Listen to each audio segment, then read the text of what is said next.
وأتى متأخرا قليلا، ربما ذهبت منه الفرصة، يتعين عليه الانتظار حتى نهاية هذه الجلسة. صباح الخير من جديد. البارحة كان مليء بالمحاضرات، مليء بالأفكار، مليء بالمبادرات، وكانت فعاليات اليوم الأول ثرية مفيدة. استعرضنا أحدث أدوات الذكاء الاصطناعي المستخدمة في وسائل الإعلام، هذا هو ما يهمنا نحن إعلاميون. وأيضا هناك شركات أنتجت تكنولوجيا على مستوى العالم مثل جوجل، مايكروسوفت، IBM، سيسكو. كان معنا خبراء من شركة زيوتاب الرائدة في مجال بيانات العملاء. أيضا تعرفنا على تجربة منصة the experiment undertaken by Fanar, which deals with AI in Arabic, in a deeply testing 1 2 3 testing. So we have seen the role of AI in enhancing news gathering, in the treatment of news in a much more effective way.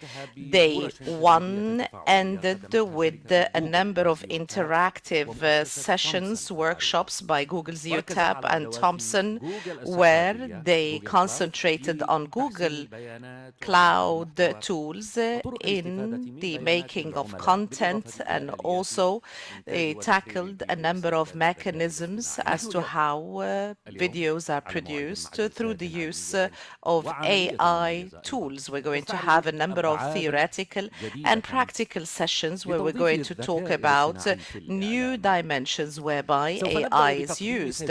We're going to start by a number of experiments and listen to experiences from Thomson, Reuters, Associated Press, and we're going to shine light on innovative tools and ideas that create a difference in journalism. We have another session that is going to concentrate on the impact of AI on journalism, particularly concentrating on ethical issues and cybersecurity matters that are very critical indeed. And also we have had another topic that we tackled yesterday, algorithmic bias, and we're going to talk about and shine light on a number of research papers, and whereby we'd like to talk also about AI and the impact of AI on journalism. And we have two workshops where we're going to talk about the use of AI in journalism. I have spoken a great deal. So the first session of today is going to shed light on newsrooms, exploring successful implementations. This session will examine the evolving role of AI in newsrooms, highlighting its latest applications and the practices being adopted by news organizations such as Reuters and the Associated Press. These examples are going to show us how AI can reinforce the performance of journalists from different outlets such as the Washington Post, Reuters, the Associated Press, No Border News. We have a constellation of speakers. We have Troy Thibodeau, Director of AI Products and Services from the Associated Press, and he is going to talk about the integration of AI in media products. Troy, the floor is yours. We have with us here David Wilkinson. He is the head of Imagine, the leading media asset management company acquired by Reuters in 2023. David Wilkinson has driven growth in venture-backed businesses through strategic decision-making in uncertain environments. And we have also Joey Malberger, who is going to be with us here as well. He is a person that leads AI-driven initiatives to enhance content creation and personalization across audio, photo, and video channels, formerly director of the product at the Washington Post. And we have also with us Takashi Oisogini, who is a Japanese journalist, media analyst, and entrepreneur known for his advocacy of press freedom and media innovation. He founded No Border News Tokyo, introducing AI in Japanese news bulletins, and the Freedom of Press Association to promote transparency, a prolific author of 23 books. So our dear guests are now seated in the podium. So we'd like to invite Sandra Gathman, who is going to come now to the podium to lead and moderate this session. Shukran. Thank you so much. Good morning. Welcome to our first session of the day. I don't know about everyone here in this room, but I'm feeling daunted, excited, and a little bit existentialist about the future of AI in journalism. I think my initial perceptions of how I could use AI in my own profession as a presenter and producer in the field of video have changed over the course of one day.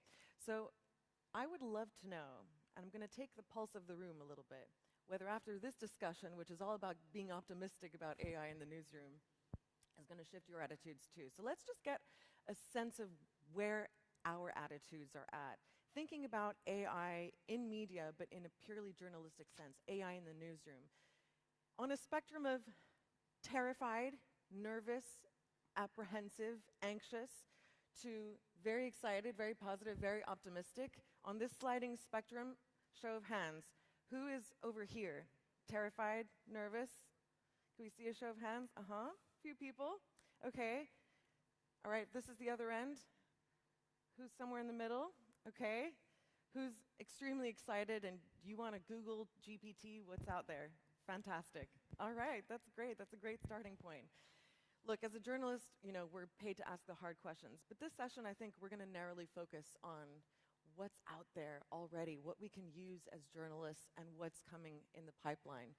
So let's just start with a flavor of what all of our distinguished panelists are already doing in this space, and we're going to have visual presentations, quick ones, so we can get into our discussion, just so we're all on the same page about, what tools are out there. So Troy, give it away. What's going on at AP? Sure, and thank you for having me. I'm very excited to be here. This is my first time in Doha, and it's been amazing hospitality, so thank you for the invitation. So AP started working in news generation in kind of an earlier version of AI back in 2014. And is my... I don't know if you could separate it up a little bit. Does that help? How about that? Yeah, Okay. if you lower it a little bit, it would...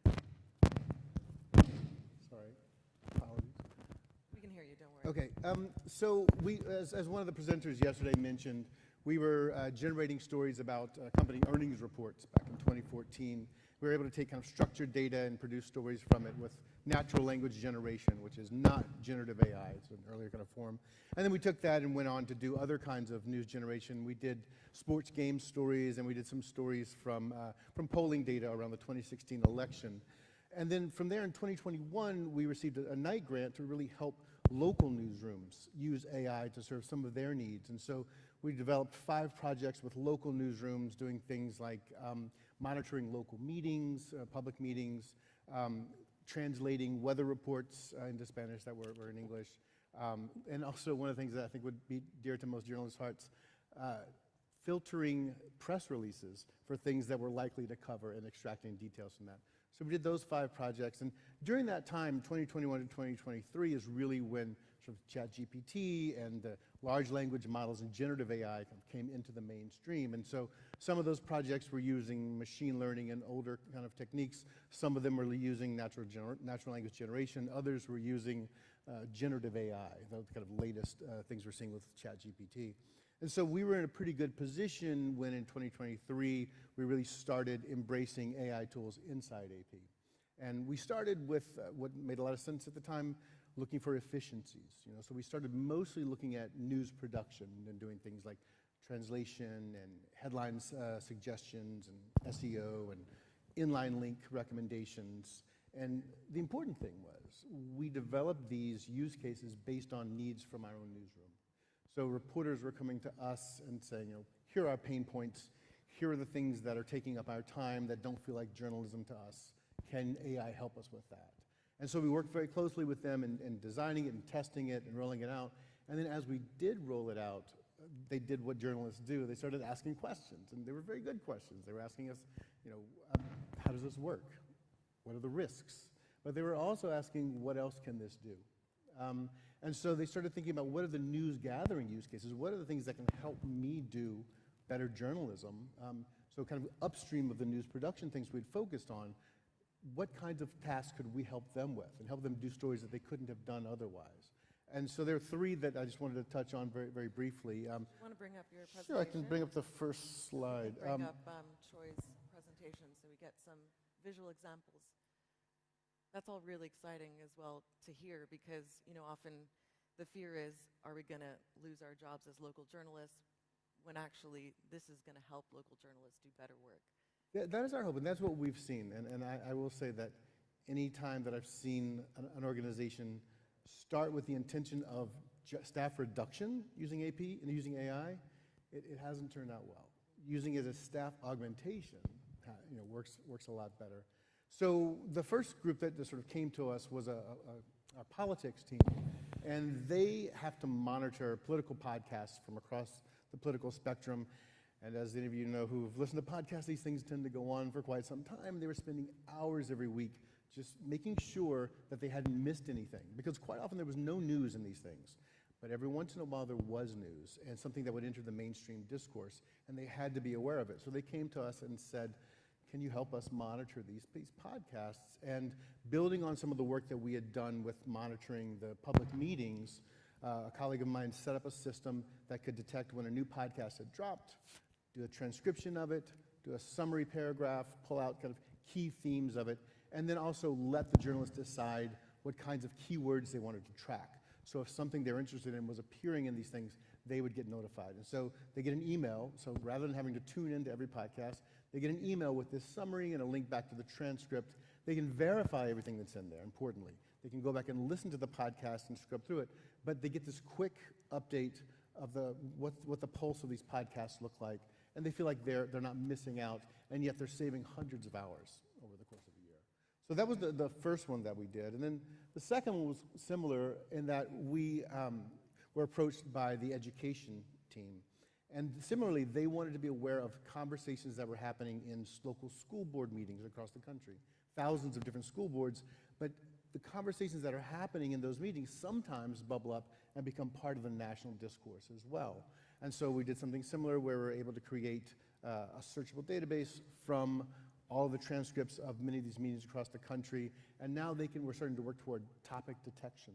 So we can see, is there some new theme that's cropping up across the country? Where is it cropping up? Where is it important? And start to look for patterns. And that really is one of the things that we found that these LLMs help us do well, is kind of sift through the noise and find the pattern. And then just the final one I wanted to talk about is a project that we did with a partner called Applied XL, which started as they approached us and said, we are looking at doing news detection, kind of the same kind of separating the signal from the noise in a big noisy data set. So we chose the data set of the Federal Register, which is about as noisy and boring as a data set can be. It's kind of every minute transaction across 438 agencies and sub-agencies of the federal government. And so there's a lot of sort of minutia and bureaucratic detail, but also there are significant developments in there that people were missing. Especially local reporters are not following the Federal Register, but there are changes in regulations, or a local company might get fined, or something might affect federal lands in a location. So all these changes that were affecting their audience that they really weren't necessarily on their radar. So we created a system with Applied XL that parses this, that creates news tips from it. So a lot of the work that we were doing with production was around kind of versioning, taking something and translating it or turning it to a headline.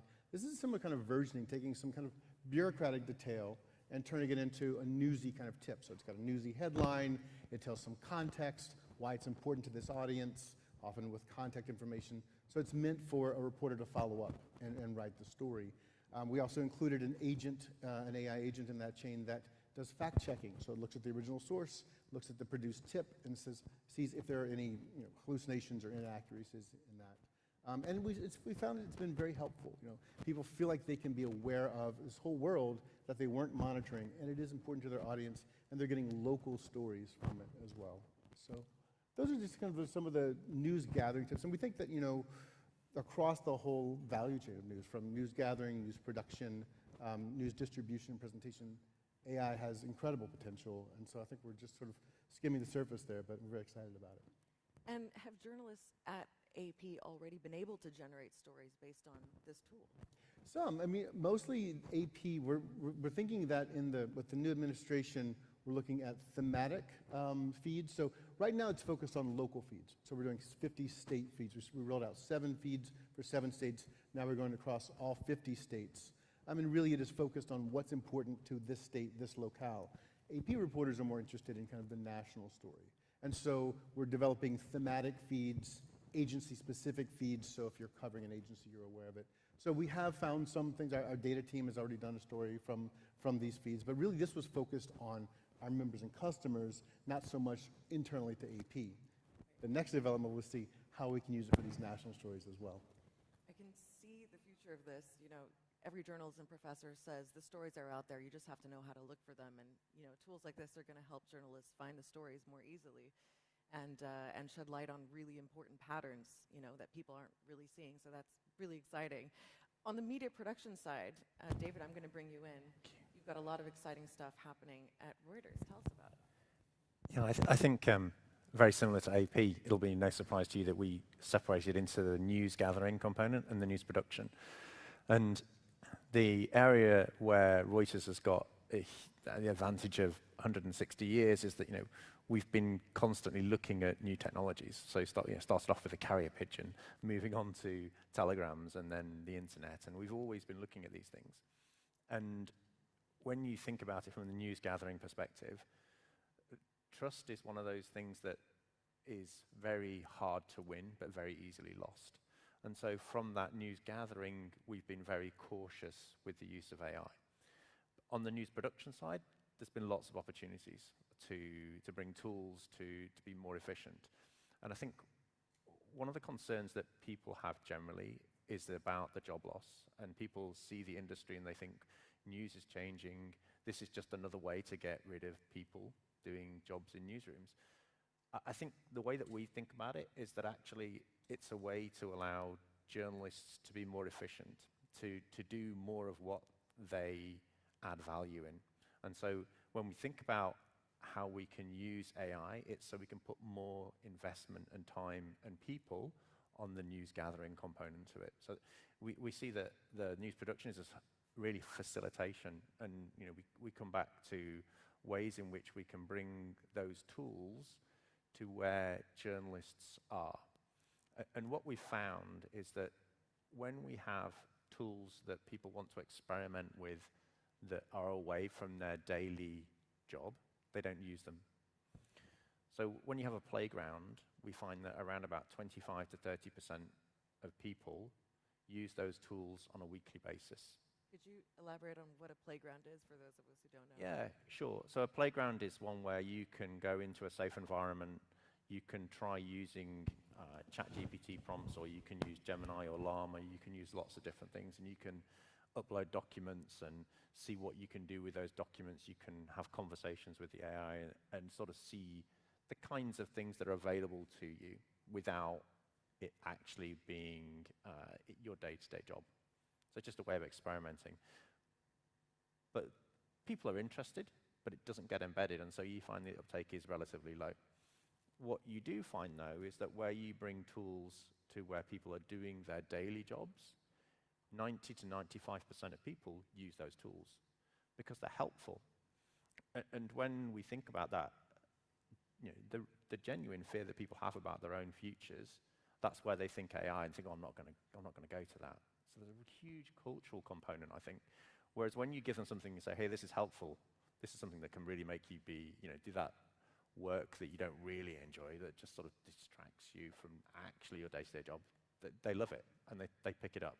So here is a couple of different tools that we've had, and we've brought them really into the environment where people are operating. So you can see this is an example of the headline generation. So this is the tool that the Reuters team actually use when they're writing stories. And sorry, this is the fact checking. And as the wires come in, there's lots and lots of information. So the AI tools are suggesting what the journalists can do with the information that's coming in from the wires. But another component that's really important that underpins the trust is that there has to be a human in the loop. AI is not something that we see replacing humans. It's seen as something that actually allows us to be more effective, and therefore having human in the loop to say, actually, no, that doesn't make sense. That's not an accurate interpretation is really important. And then coming on to other tools, again, this is the tool that the journalists are using to actually, they write the story, they write the article, and then at the bottom there's the opportunity for them to say, hey, are you interested in trying these AI tools? And it generates a headline for them. And it gives them a couple of different options, and they can choose the one that they think is most appropriate that then goes into the story. Finally, there's a feedback loop that says, hey, was this useful? Yes or no, just simple feedback. And if it's no, well, why not? And that allows the models to iterate and to become more effective. But again, the really important point for us is that you're using it where the journalists are doing their daily work. And again, another example, the same environment, but it's generating bullet summaries. As a company that provides news stories to agencies around the world, what people want to see initially is 2 or 3 bullets that say, what's this story really all about? And the journalists have spent a long time writing the article. And historically, what we found is that it takes almost as long to say how to summarize that into 3 bullet points. But that's something that AI is great at. Right? And putting that tool, again, the same sort of structure, you can opt in. It generates the suggested bullets, and you can edit those. And again, the feedback is there. It's really important. Finally, embedding them into our workflow. So for those of you that are Reuters customers, you'll recognize this as the Reuters Connect platform. And thinking about where AI today is really adding value, transcription and translation. And bringing those into the platform that allow you to find the key moments that are relevant to our customers as end users is really important. So how do they quickly get to that part of video with the right people saying the things that are interesting? And in your local language, it's really important. So we operate around the world. And so having these transcription available in 50, 60 languages and translation into 10 to 12 of our core languages is really important. And then it's all driven by AI. I think what I would say, though, is that people care about use cases. They don't really care on the back end whether we're using Whisper or Azure or OpenAI or any of the other services that provide that. What they care about is that actually they know that using Reuters Trust, that transcription, that translation is accurate. And so we're doing the work on the back end to make sure that all of these things work for you, regardless of who we're using at the back end. That's really exciting. That tool, Reuters Connect, is something that my producers and I use every day, and I can imagine what's coming down the pipeline. Out of curiosity, when I come to Reuters Connect, am I being faced with stuff or content that AI has been used to generate already, or is that something that's still being toyed around with in the playground in the back end? So this is where I think we need to be a little bit careful. When we talk about AI to generate, Reuters would never use AI to generate video or use AI to generate images. Sure. Probably generate was the wrong word. To summarize. Yeah, I mean, for sure, what you're seeing is articles that are written by journalists. And again, AI is not writing the articles, but AI to summarize those articles, yes, you are seeing summaries. AI to translate some of the interviews that people do, yes, absolutely, you are seeing that there. And that, keeping with the theme of being optimistic and excited, that is really helpful for journalists, because if I'm listening to an announcement by an official in Syria, I would like to know immediately what that person is saying, and having access to that transcript, that video in English for myself faster is going to help me do my job. So that's really great to know. Yeah. I'm going to move on a little bit. Joey, we'd love to know what you're doing at ARC and at Washington Post. Yeah. First, thanks for having me here. So the Washington Post developed their own software, or CMS, for other news broadcaster publishers around the world. So we kind of have this unique insight into how AI is being used in the newsrooms, because it's not just the Washington Post, where there's been lots of AI experimentation over the past decade, really. But we have our customers all over the world that we can work with and talk to about their use cases. And it's a very similar approach. And we're doing a little bit of work on the news gathering side, more on the Washington Post side. There's a project or product called Haystacker that you can find patterns in data to kind of help you uncover storylines to cover, because that's all this really is pattern recognition. But on the ARC side, we have our tools to help journalists with writing headlines, summaries, items like that. But that's just kind of the first interaction within the actual editing tool.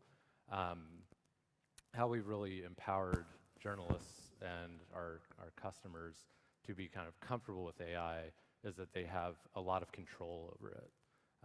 So our whole approach was that we have our AI strategy, but our customers are going to have their own AI strategies.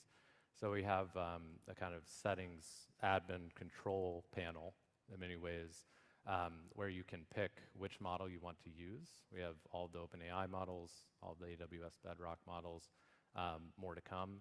And so you don't only have to use OpenAI, because what we found with certain customers around the world is they did care which models they were going to use. And some didn't want to use OpenAI, some wanted to use, Anthropic's models or Mistral, Llama, et cetera.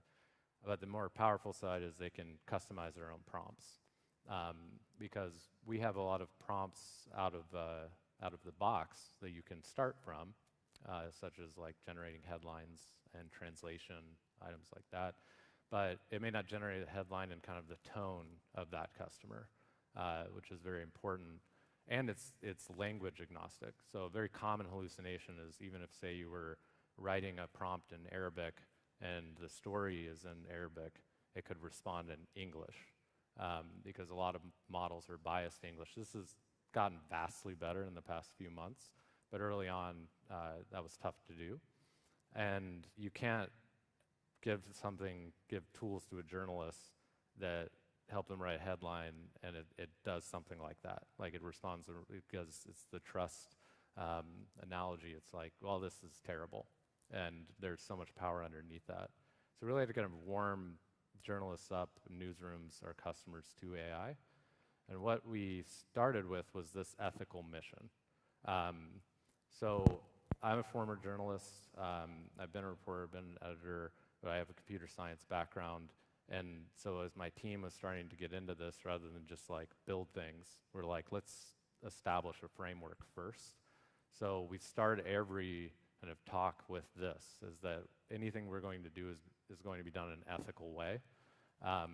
And will only be used also to elevate a customer experience, both our customers, but our customers' customers, which are their readers. So we don't want to do anything that feels like, oh, it's AI, like, I don't trust this newspaper anymore, I'm going to cancel my subscription, et cetera. And that led to our first tool, which is very similar to what David had shown. It's called the AI editor. But every one of those kind of blue buttons is a prompt. It's just running the prompt. But there are other aspects to it. It's not just, text in, text out. It flows through that settings piece, so that it won't generate something that's outside of their voice or their ethical standards. And when they create a new kind of custom prompt, then they get essentially a new button, and they have an open chat. They can chat with the story. It is not ChatGPT, but it does have contextual memory, where it's learning as you're writing the story. So the responses will change over time. As we saw yesterday with the master prompt example for Al Jazeera with tone of voice and things like that, we've had the same thing. And each one of our customers can have their own master prompt. And it includes other things such as like your brand, legal, and in the prompt there's kind of a filler of like the name of your publication, because as soon as you even put the name in, the model will know roughly kind of what your style is. So when they generate something and then they can find and replace within the article, it accelerates their time to, or decreases their time to publish. So they can work faster, and that's really what they want to do. And as we mentioned, we have our settings application. So you pick a model, assign the model, you can adjust the temperature, a couple other things, and then you attach that to a prompt. So you can use different models with different prompts, and we have some advisement on that. Some of our customers understand that, so know like which one they want to use for translation in a specific language. And this is growing even more. We're talking about sharing prompts amongst our customers that they can opt into, almost like a prompt marketplace, which is kind of basic to start. There's a lot more than just prompting, but it's very important. But most journalists, they're like, we don't know what a prompt is. And there are other journalists that are like, I already have really good prompts. So we want to help them kind of learn from each other on what's working, because there's a lot more advanced prompts than, say, just generating a headline. And there's complete permission control across the platform. Who can do what they can use, who has access to it. And it's kind of logged in the metadata. It's not displayed on the article in any way, but if, say, we need to go back and say, which model was used on which article, we know all of that. And we also have our own fine-tuning or instruction application, where it actually, for, say, a customer with, thousands, maybe millions of pieces of content, we have, through this application, it's essentially read all of that. So when you ask for, even if you say you haven't gotten the best like custom prompt for a headline, you say write a headline and it's been fine-tuned, it's going to match your style immediately. Length, tone, all of that. Any structured metadata in the content, you get your own kind of custom layer of the LLM on top of it. So it just improves everything that you do from then on. There we go.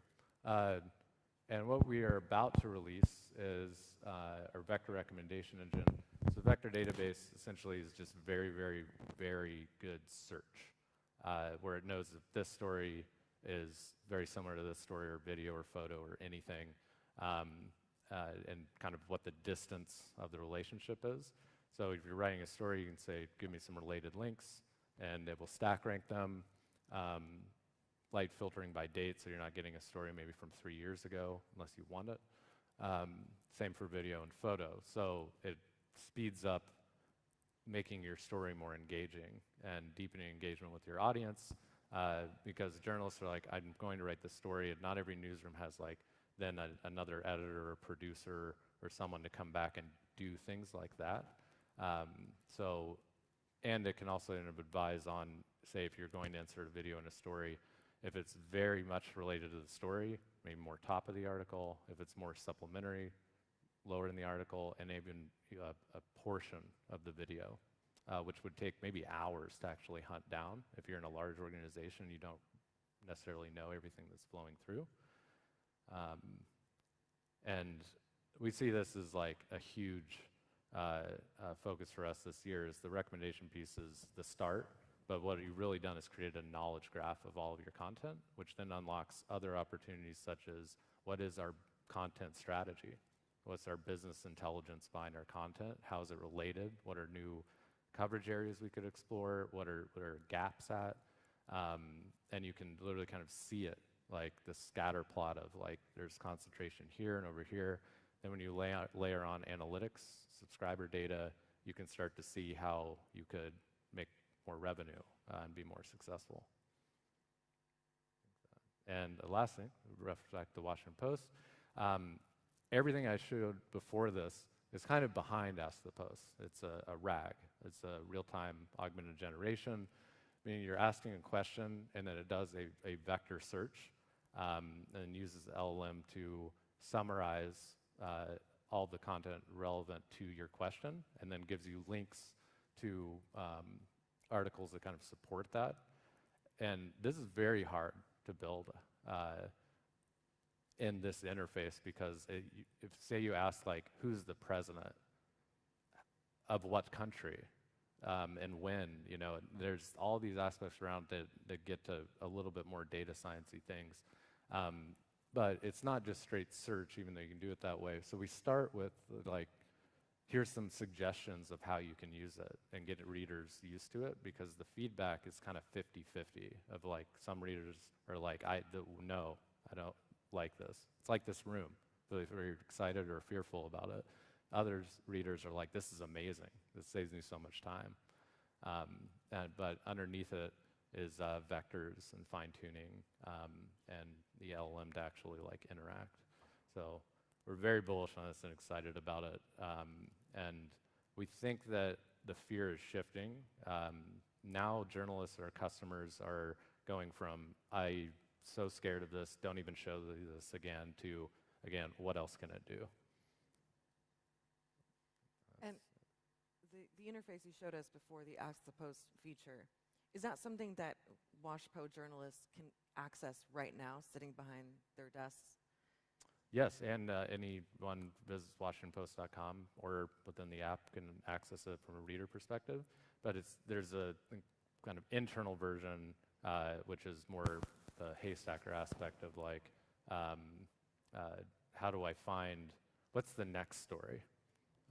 But journalists in the newsroom at the Post use that same feature to the way the readers do sometimes, because it's like, I'm looking for something quick, and I don't know, there's hundreds of stories published a day. How can I find it? And that's what it really is time is money, you know, the cliche, and it saves so much time for journalists. I'm going to pick up on that point about saving time, because I think that's, you know, what we're all looking forward to, but what we do with that time is kind of the next question.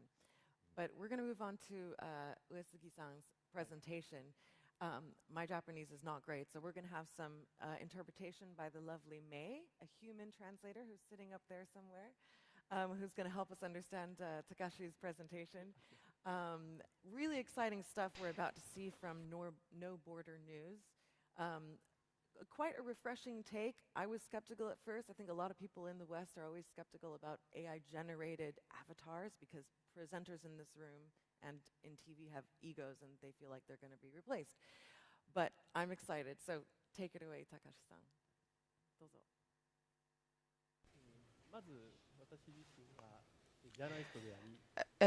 First of all, I am a journalist myself.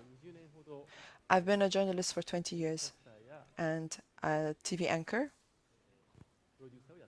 I was also a producer for all this time.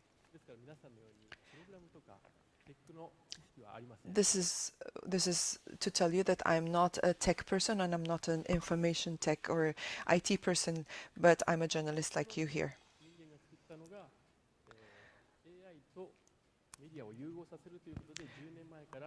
So this person in front of you has been combining AI usage with the human journalistic aspect of the profession. This is what we are doing here at the program. This program is introducing all the people who will be working in this newsroom. Me, the navigator, Joe, the analyst, and Ken, the analyst, Joe, the reporter. First, this program has started on air 10 years ago in 2014. So this was the program that you just saw. In 2023, November, so we started to do programs using only AI. And this is Joe, the reporter, who is tasked with news.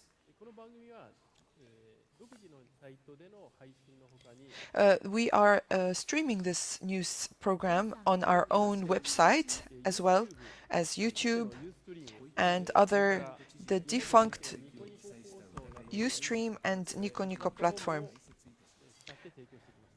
So we have been using these platforms to stream to the public.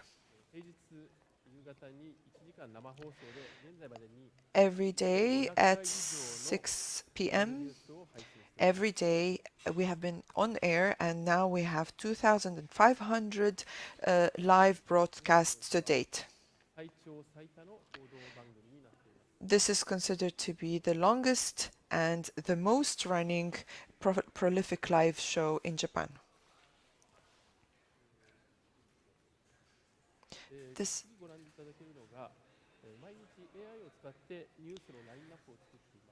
Here we are always using AI to prepare for all the bullet points and the news that we will select to talk about. We generate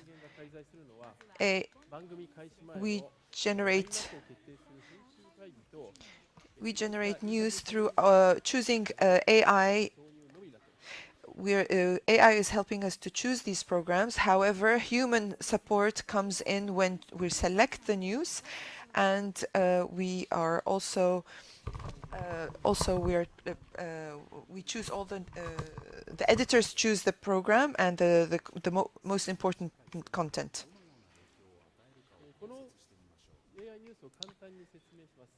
Let me explain easily how this AI news is produced. First of all, we kind of score and we give grades to all the news that we have been tackling in the past, and we select the priorities and what people may be interested in. We use primary sources, including open source information from public institutions worldwide. The process of data collection and research is entrusted to AI reporter Joe, whose deep learning-based capabilities have continuously evolved.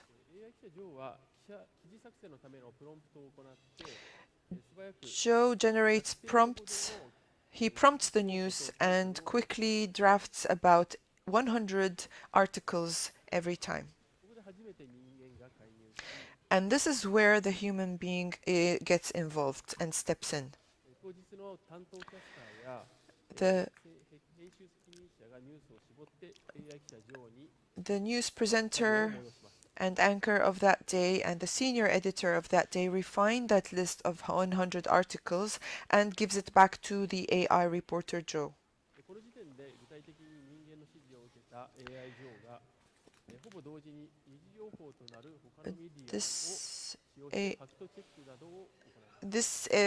Joe then afterwards begins to draft the articles and simultaneously release these article information and conducts fact-checking at the same time, and uses secondary sources such as media reports and corporate releases and also social media to fact-check all the information.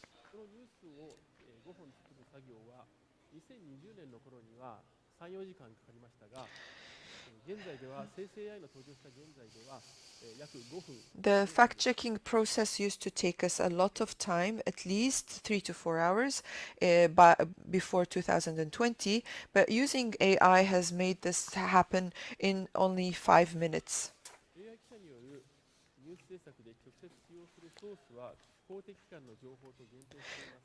We usually only use primary sources for AI-generated news, but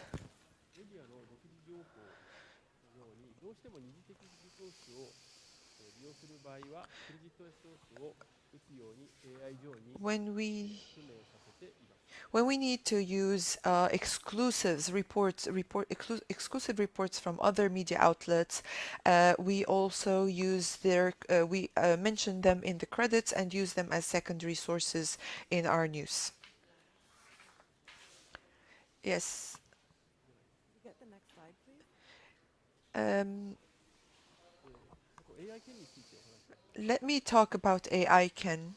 これは AI 上が作った記事を AI に読ませたことによってその生放送中にコメントをし合うという AI This is Ken is an analyst. So after Minami, the announcer, the news presenter, reads her bullet points, and then we have Joe, the reporter, who talks about the news. We have AI Ken, who kind of gives a commentary, unique commentaries of Joe's news and makes analysis, news analysis. AI アナウンスと県がニュースに対してどのような反応をするか、どのような見解を持っているのかはプロンプトした段階では分かりませんが。We don't know how this AI, Ken will analyze the news in when we're prompting this news at the level of the prompting.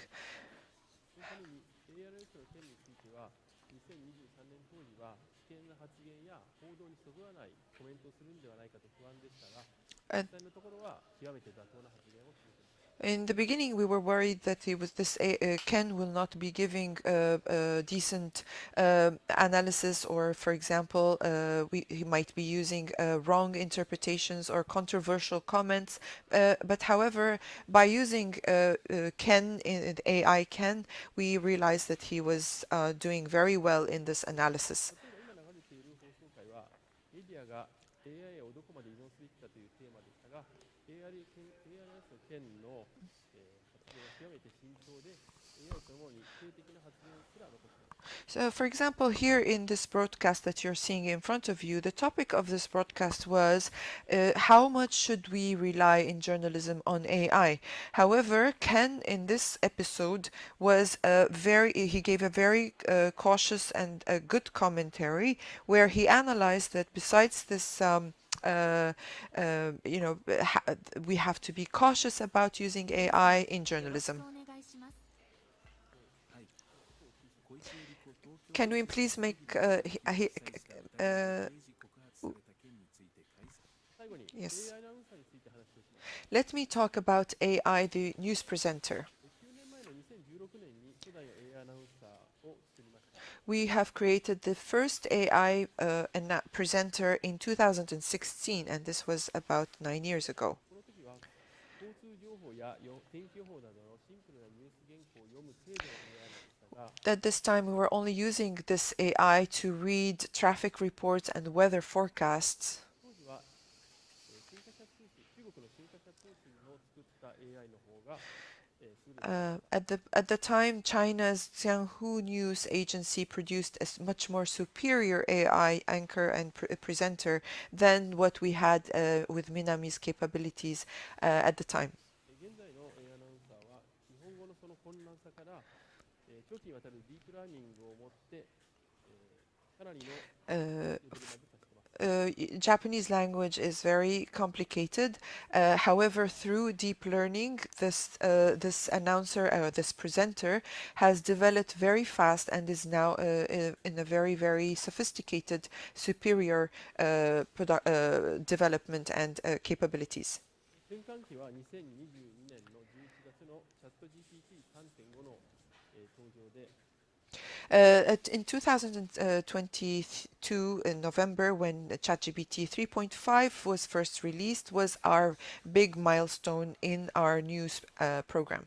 これの技術によりひらがな、カタカナ、漢字、ローマ字、数字といった5種類の複雑な自然言語を持つ日本語を AGI には至らないまでもライブ中継での対応が可能になるほどまで Because of this development in the large language model, even though Japanese language has 5 distinct alphabets and it is very difficult, we have the hiragana, we have katakana, we have the kanji, we also use the Roman alphabet and the numerals, the reading of the numerals which is very different in Japanese. However, using this new AI development, we were capable of developing and improving on our AI presenters' work. 最後に AI ウエスギについて Finally, I will explain about AI Uesugi, which is the avatar of myself. これは2023年に当時のミッドジャーニーやジェン2、ステーブルディフュージョンなどを使って This was an avatar that was created using tools like Midjourney, Gen 2, and Stable Diffusion in 2023. 現在はプロンプトなどで生成 AI を使ってましたが、革新的な技術で本物と区別がつかないという状況まで来たので、あえて精度を落としてアニメ調にしています。 So at the time, we advanced this point to create this through prompt. However, we received a lot of feedback that this is too real, that the initial model looked too real to the audience, and this is why we intentionally sized down the anime and created it in a more animatic feature, so that people will distinguish or will be able to distinguish the real from the avatar. I'm sorry that the videos were not synchronizing well with the conversation that I was giving here. I'm sorry about that. All right, that was fascinating. Also, really interesting to hear that you found that the more realistic your avatars get, the more kind of spooked people were, and the more that line between what's real and what's not was eroded. Goes back to this idea of trust in journalists, which is hugely important. I'm interested, Troy was talking about how his starting point for developing tools for AP was looking at use cases first, what journalists were trying to solve, what efficiencies they wanted to see. Takashi-san, what drove you to develop this? What was your problem you were trying to solve at No Border News?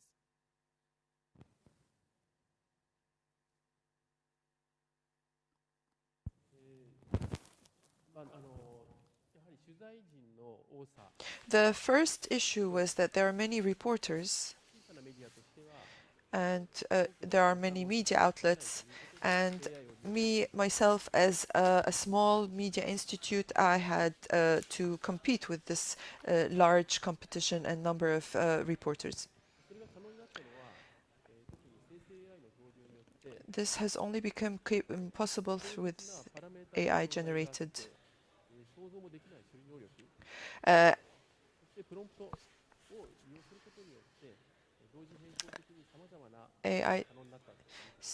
AI-generated prompt content through using prompts allowed me to create more content for my news outlet.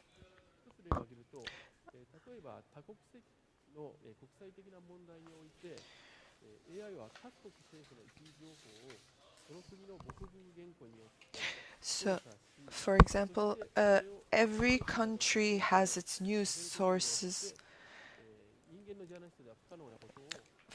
For example, when we create news about other countries, every country has its own sources and they always rely on the sources of their language. And it is very difficult when they're writing about other countries with other languages, because the sources are limited when they want to create quickly news with that other language that they're not familiar with.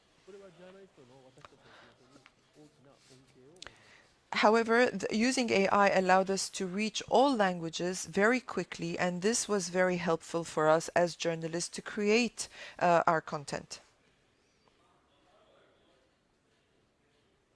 Great point.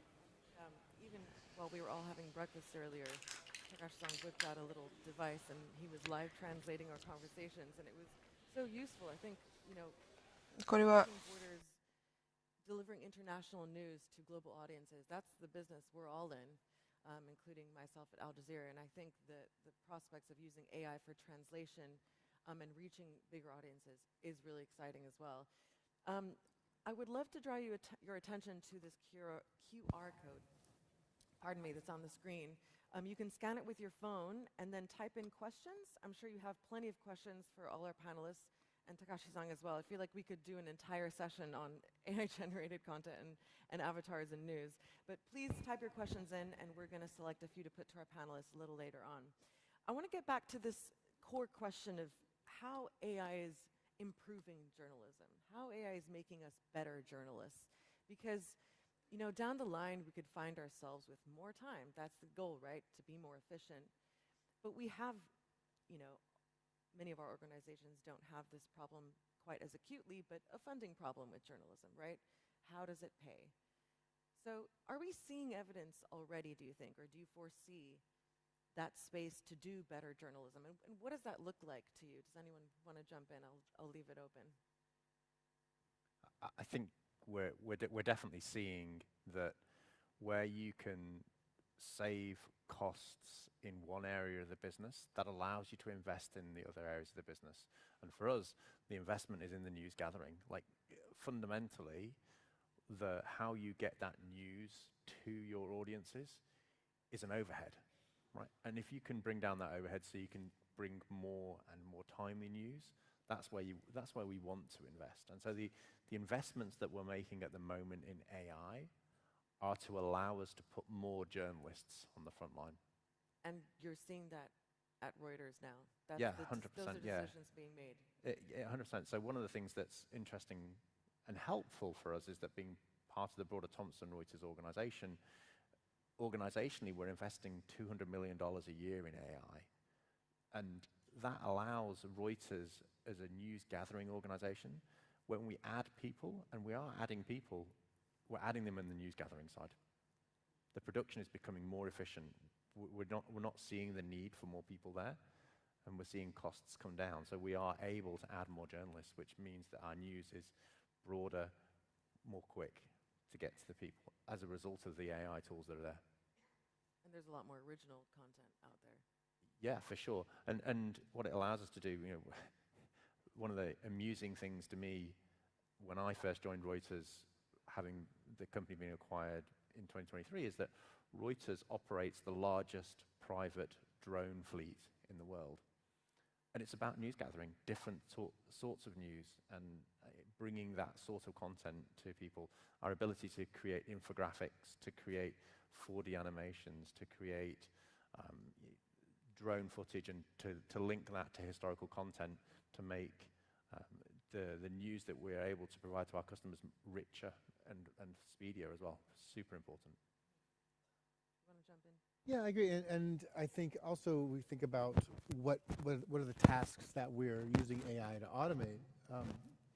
We think about the tasks that we're automating. We were asking human beings basically to write several versions of an original act of journalism. So you do the story, but then you also have to do a summary of that story, and maybe a bullet point summary, and a headline, and an SEO headline, and all of these things that really aren't contributing to our coverage, our journalism. And so by using these tools, we're able to free up that time so that they can actually do more in-depth reporting. And we saw this going all the way back to the earnings reports, where we were able to scale the volume of those massively, and yet we were able to take those business reporters who every earnings report period were just crunching out these stories.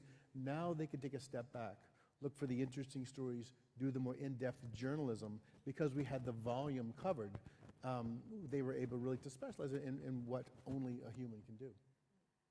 And volume is an interesting point to raise, because what I'm hearing and what a lot of foot soldiers in the newsroom are hearing is, oh my goodness, we're going to be lumped with a lot more work. And is the goal more, faster? How do we make sure it's better? How do we make sure it's more incisive, more probing, deeper investigative stuff, and in the public interest, which is what journalism is all about? Is that something that's at the forefront of the thinking at WashPo, for instance? Yeah. So the technology ecosystem goes through like a big platform shift like every 10 to 15 years. I mean, from like mainframes in the 1960s, internet, really 90s, mobile, you name it. And I feel like this is the first technology platform shift that will help journalists, because other than using a computer, maybe necessarily. Because like with the internet, a lot of publishers were maybe hesitant to that. And then it was mobile, and then it was social. And then, crypto had a hot second. So it's journalists just being asked to do more. It's like, rewrite this. Now you're not just writing for print or, just doing, linear television. You have to do digital, update the website, redo this for mobile. Social production, et cetera. And now with AI, it's like you don't have to necessarily redo what you're doing for AI. AI will redo things for you to save you time. And with save time, because it's not just generating content, it's like check a couple boxes kind of through more of the production line. You can be like, you know, what's the next story I can write in my beat or on the storyline?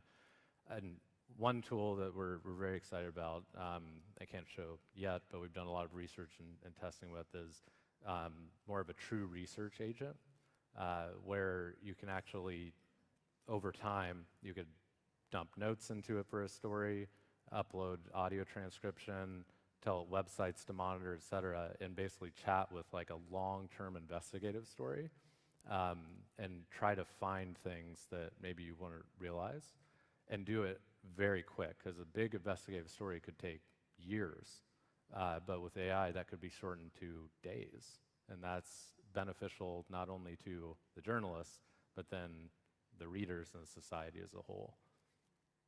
Takashi-san, I'm curious as to whether the journalists at No Border News are finding that, you know, they don't have to do the transcripts from the Ministry of Energy anymore because the AI bots are doing it. 今までの Are they being freed up to do other kinds of work?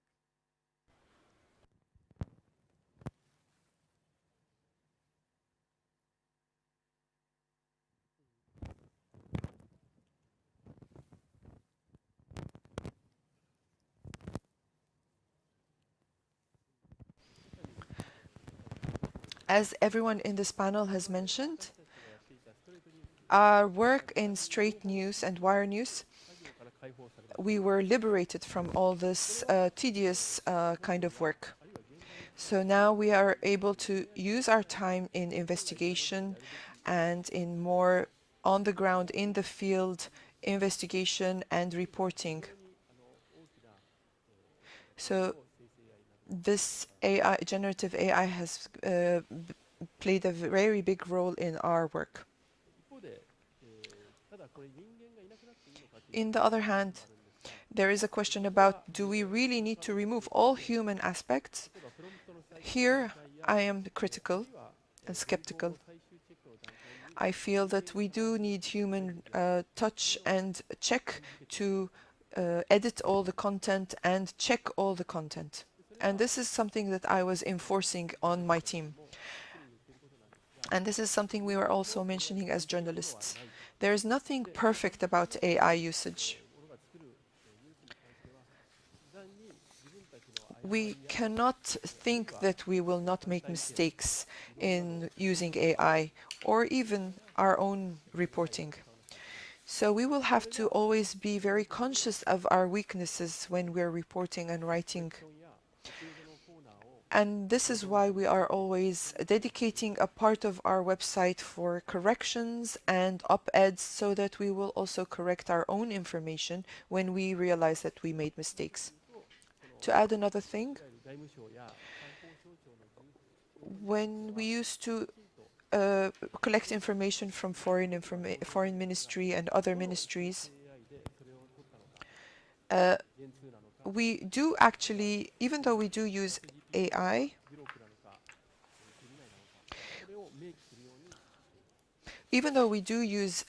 but we are very keen in mentioning which generative AI we used in this part of the news. For example, we mention, was it ChatGPT, was it Gemini, was it Grok? So we give credit and we mention the source of our generative AI that we have used in providing this information, and we give this background information to the reader and the viewer for transparency.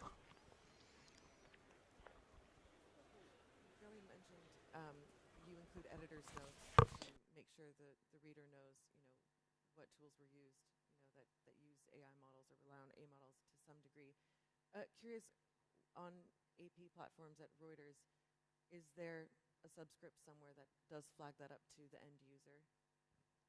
Yeah, we always, going back to ever since we've been doing this automated news generation, we've included an EDS note, we've included a footer that is visible to the reader explaining how we used AI, what our sources were, and we think that transparency is absolutely essential. it does become, we participated in a cohort in Trusting News, really to explore this issue of transparency and what are the notices that are going to serve users' needs best. If we think about it, we want to be transparent, we want people to understand how we're using it and why we're using it. But there are also drawbacks to transparency. One is that it can become noise.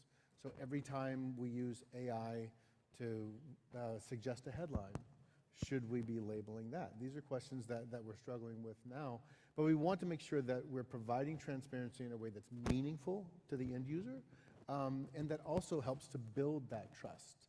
Because if simply pointing out that AI was used, the user may assume that we're using AI in ways that we aren't, that we're generating copy and not having a human being editing it and improving it, which we never do. So we want to make sure that we're clear about how we're using it and why, so that they don't make assumptions that would diminish trust. Instead, we want to build that trust. Would anyone else agree with that? Yeah, I think that there's a thing as too much information. Coming back to what Troy was saying, it can be misleading. So if the question you asked at the start of the panel about our enthusiasm for AI, I think that it's possible for us to hold both things at the same time, to be incredibly enthusiastic about the opportunities that exist, but also to be actually quite fearful about what it might represent in terms of things like trust, things like our own roles. And that doesn't mean that you're not excited about the opportunities. For me, I think that one of the biggest things today is that not that we are overestimating how much it will change, but that we're underestimating it. That we sit here and we're looking at very practical use cases for AI in our newsrooms, but the reality is that everything about our newsrooms will change, from how we train the journalists. You're not going to spend 15 years understanding the Reuters or the AP style of writing, because AI understands that already. So it can take an article you write as someone fresh out of graduate school. Do we even need, say that quietly, Sandra, presenters, right? As Takashi's able to demonstrate. But actually, more fundamentally than that, what's the role of education to get us to this point? I did an engineering degree, and fundamentally it was about understanding the science behind engineering that allows us to get to this point. But is that still relevant in today's day and age? Will it be absolutely irrelevant in a couple of years' time? And there's a risk that the societal and the change and the cultural change required is something that gets swept up in this excitement about technology, and we forget the human side of it.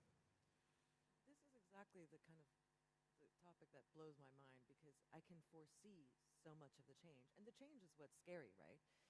Once we know that an AI tool is useful to us, we go, oh yeah, I'm going to use that every day from now on. That transcription tool is part of my life now.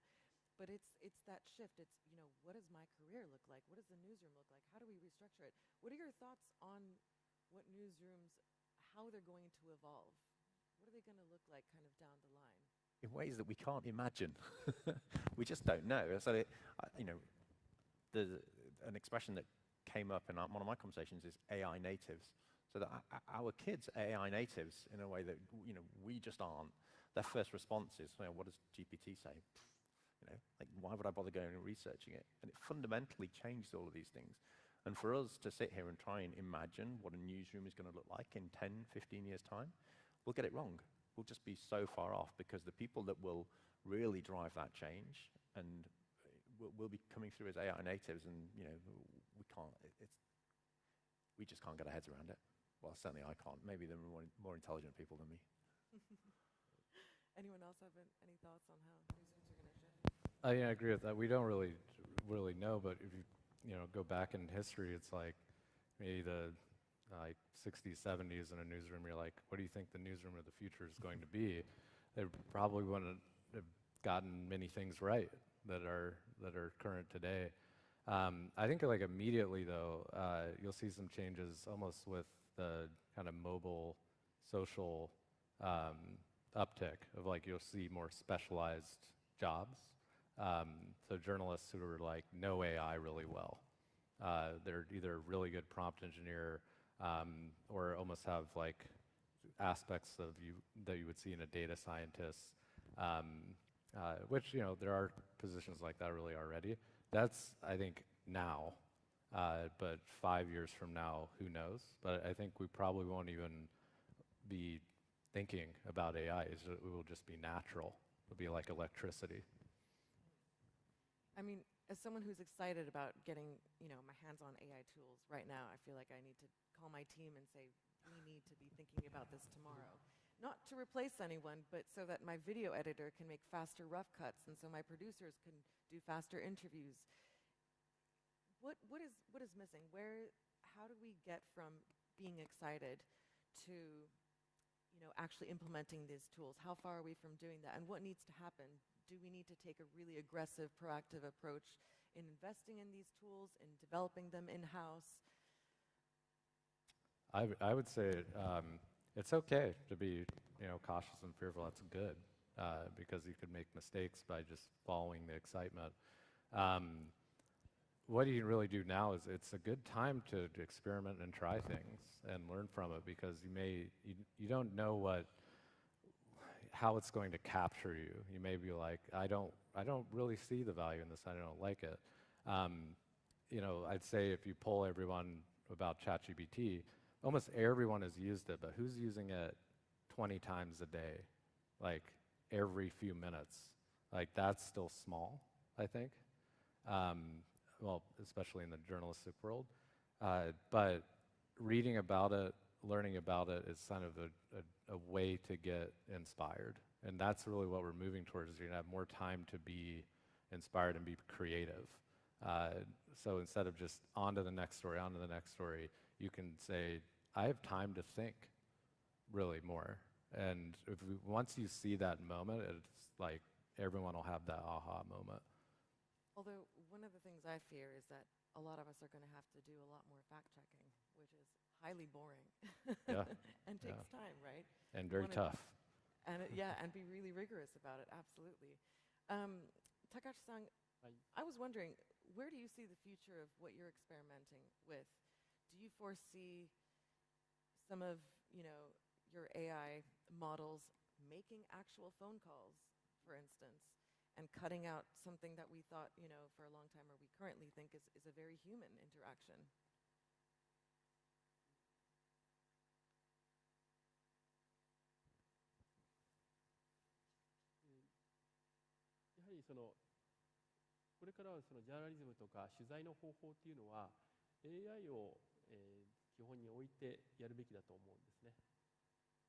I think that from now on, interviews and reporting should be done using AI.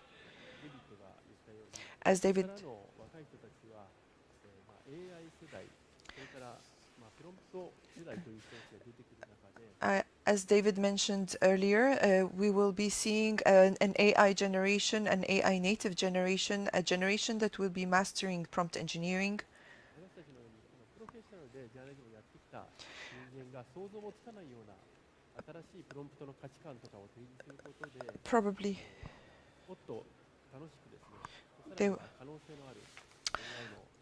Probably people will be, this new generation will be showing us much more exciting prompts, maybe prompts that we will not even be able to imagine.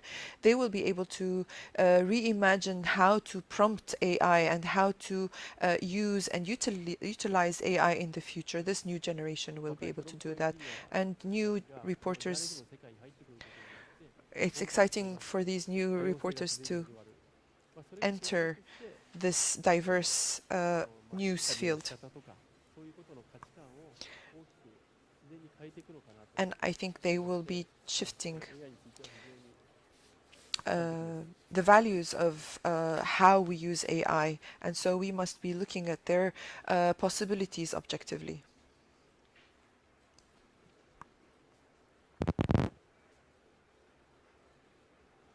I'm going to get to some questions. Some great ones you've submitted. And it's tough to put you on the spot, so I'm going to throw out a few and see which ones land and which ones you'd like to pick up. So one good one, I think, is, can we expect AI to create entirely new genres of storytelling? Slightly futuristic one, but I think that's an interesting one. And how can less advanced newsrooms keep up with AI? And does this risk creating a two-tiered media landscape, one powered by AI and another struggling with more traditional methods? I guess the missing link there is money, right? We were talking about this earlier. Who wants to take either of those? I'm really interested in the first question, because going back to the introduction of the first news website, we had this feeling that we're no longer constrained by the medium, by the printed page. And so our storytelling would evolve, and no longer will we have the sort of inverted pyramid storytelling form. And it was pretty disappointing, kind of the amount of change we saw. We saw some experimentation, but it didn't radically change things. And I think now with AI, we can have a sense of why should we have to tell the same story the same way to very different users. They're coming to us with different contexts, different levels of interest in the story, and different preferences about how they receive information. And so can we use AI for this new level of personalization that goes beyond sort of a recommendation engine that says, here are some stories you might like, to here is the story that you're interested in, at the depth that you're interested in, with the angle that probably will interest you most, and in the format that most engages you. I think that's incredibly exciting, and it really is a personalization of information. Absolutely. I can foresee some readers of Al Jazeera who come to me for explainers, going to a chatbot on the website and engaging in a conversation. Who is this faction, and when did this conflict start, and what are the nuances there, and having a sophisticated editorial conversation with the model built into a news organization that trusts that news organization to build in the guardrails and the kind of editorial thinking behind some of the answers that are generated. So that's exciting to hear. We're going to jump in. This is one of the really great opportunities for journalists, right? You're brilliant at asking questions. And essentially, when we talk about prompt engineering, right, that's the technological term, but actually it's just about questions. And so journalists becoming prompt engineers, it's just a terminology thing. It's absolutely in your wheelhouse.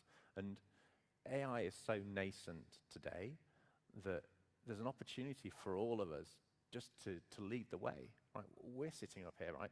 But actually, 2-3 years ago, we'd even sat down there. And the reality is that the opportunity out there to become an expert in AI, just grasp it. There is nobody out there who's an expert in AI. It's too broad. You can really start, if you want to, you can take the opportunity right now to lead. I look at it as like, there's maybe it's still really going on. I haven't heard as much of, the question of should journalists learn how to code, right? Should they be able to program things? And I do think that is valuable, but maybe, not necessarily. Now you have the chance to code, because all prompts are is you're coding through text an LLM, which is a computer, more or less, and we're learning what code to write and how to write it, but you can just write text. So it's a great time to really experiment and advance new things. And I do think that there's definitely going to be new storytelling forms, but it's not going to be stories, it's going to be experiences. And it's not going to be, if you think about it, the article hasn't changed in like 200 years. It's the same. And it's kind of maybe what people really like, but at certain points, it changes, whether it's just presentation. But I think that is like as AI evolves and the models get better, which side note is all of the things that we're doing is just going to get better. The models are getting better rapidly. Even if there's like a stall on the training levels, they're just going to get better. So if you're like, this AI may go away or whatever, or what I'm learning now may not be valuable later, it will be. And I think that journalists can help really craft that future. So if we're hesitant and not investing in it, then someone else will do it for us. And that's been pretty negative to the publishing industry for the past, since its existence. And it raises a slightly broader question, and one that, merits a whole other discussion, but it's, what is journalism? What is news? Is it strictly facts? Is it storytelling? Is it entertainment? I think, you know, a lot of this stuff that news organizations do straddles somewhere in between those categories. We have, to give you an example, at Al Jazeera Digital's Instagram account, we've got a series called History Illustrated. So we have one of our journalists write the script and build a story out of a certain point in history that's relevant to something in the news, but the entire thing is illustrated like a manga using Midjourney.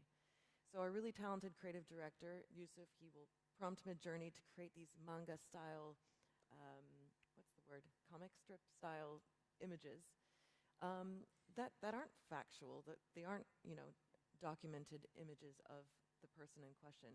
It's a bit of a creative take, right? And maybe that's kind of where we're headed. We're doing these hybrid formats that involve AI, involve journalistic thinking, involve fact-checking. But audiences, I think, are on board with that as long as it's transparent, right? I don't know if you have any other thoughts on new genres of storytelling, Takashi-san, that you'd like to contribute. 非常に難しいんですけど、楽しい質問でもあります。やはりこの、AI の導入によって、例えば日本では未だにほとんどのメディアは AI も導入していません。For example, it depends on the AI tool that you're talking about, because unfortunately, the media, most media in Japan have not incorporated AI yet. As David mentioned earlier, because there is a fear that AI will be taking their jobs. This is the fear they have.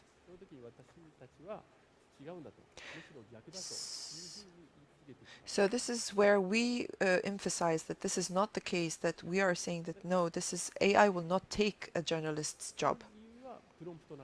And the reason for this is prompt engineering.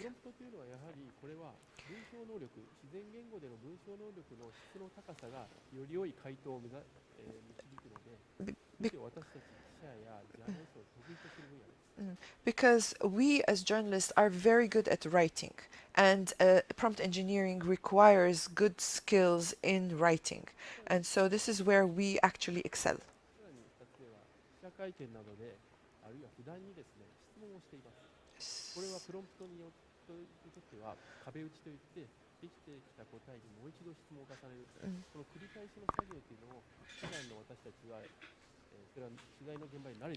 So, for example, there's another thing that we do as journalists, which is re-asking, giving a retake to the question if the question is not answered. Let's say, especially in press conferences or when we're doing interviews with officials. So we as humans are capable of asking and re-asking the same question, maybe paraphrasing the question to be able to get what we are actually looking for.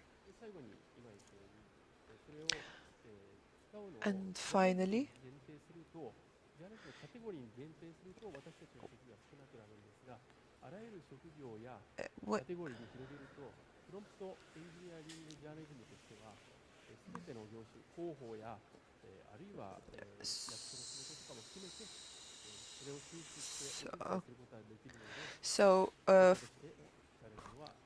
so maybe when we're talking about strictly, very strictly reporter or job related to journalism, this we might look at it and see that yes, AI might be taking some jobs.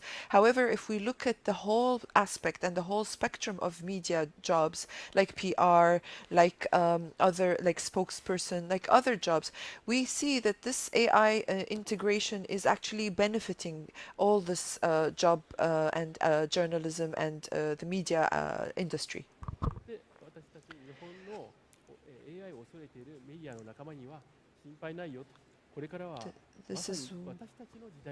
This is why we tell all the people who are worried about losing their jobs in this field, we are always saying, don't worry, it is our era, it is our time now.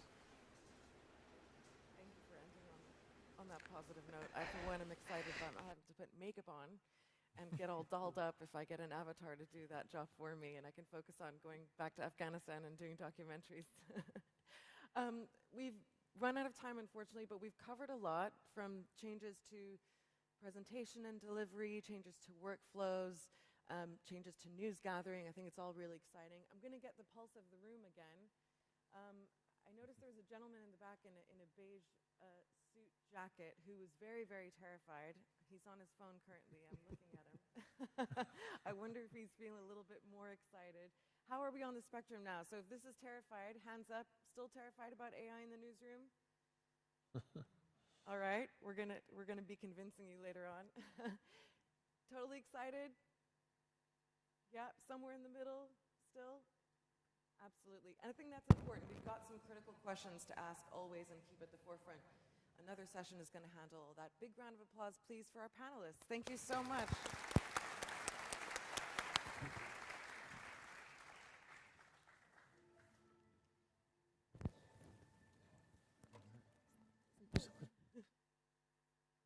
شكرا لساندرا تروي ديفيد جوي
مرحبا بكم من جديد.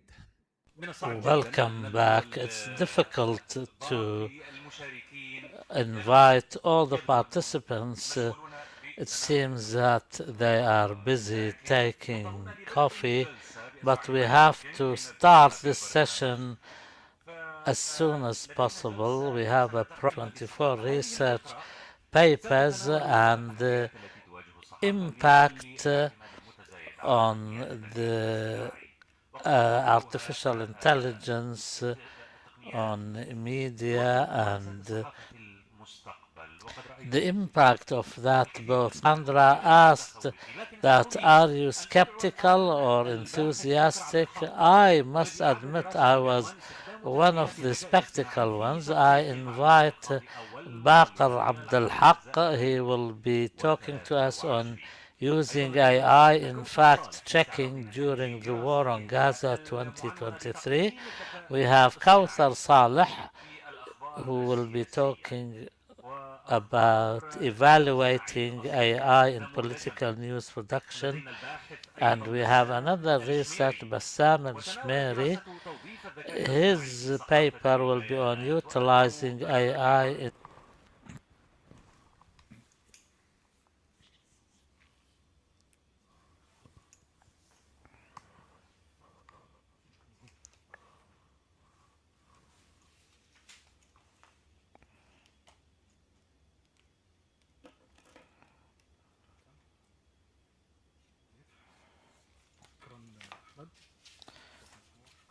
Thank you, Ahmed, and thank you for attending this session. Can you hear me?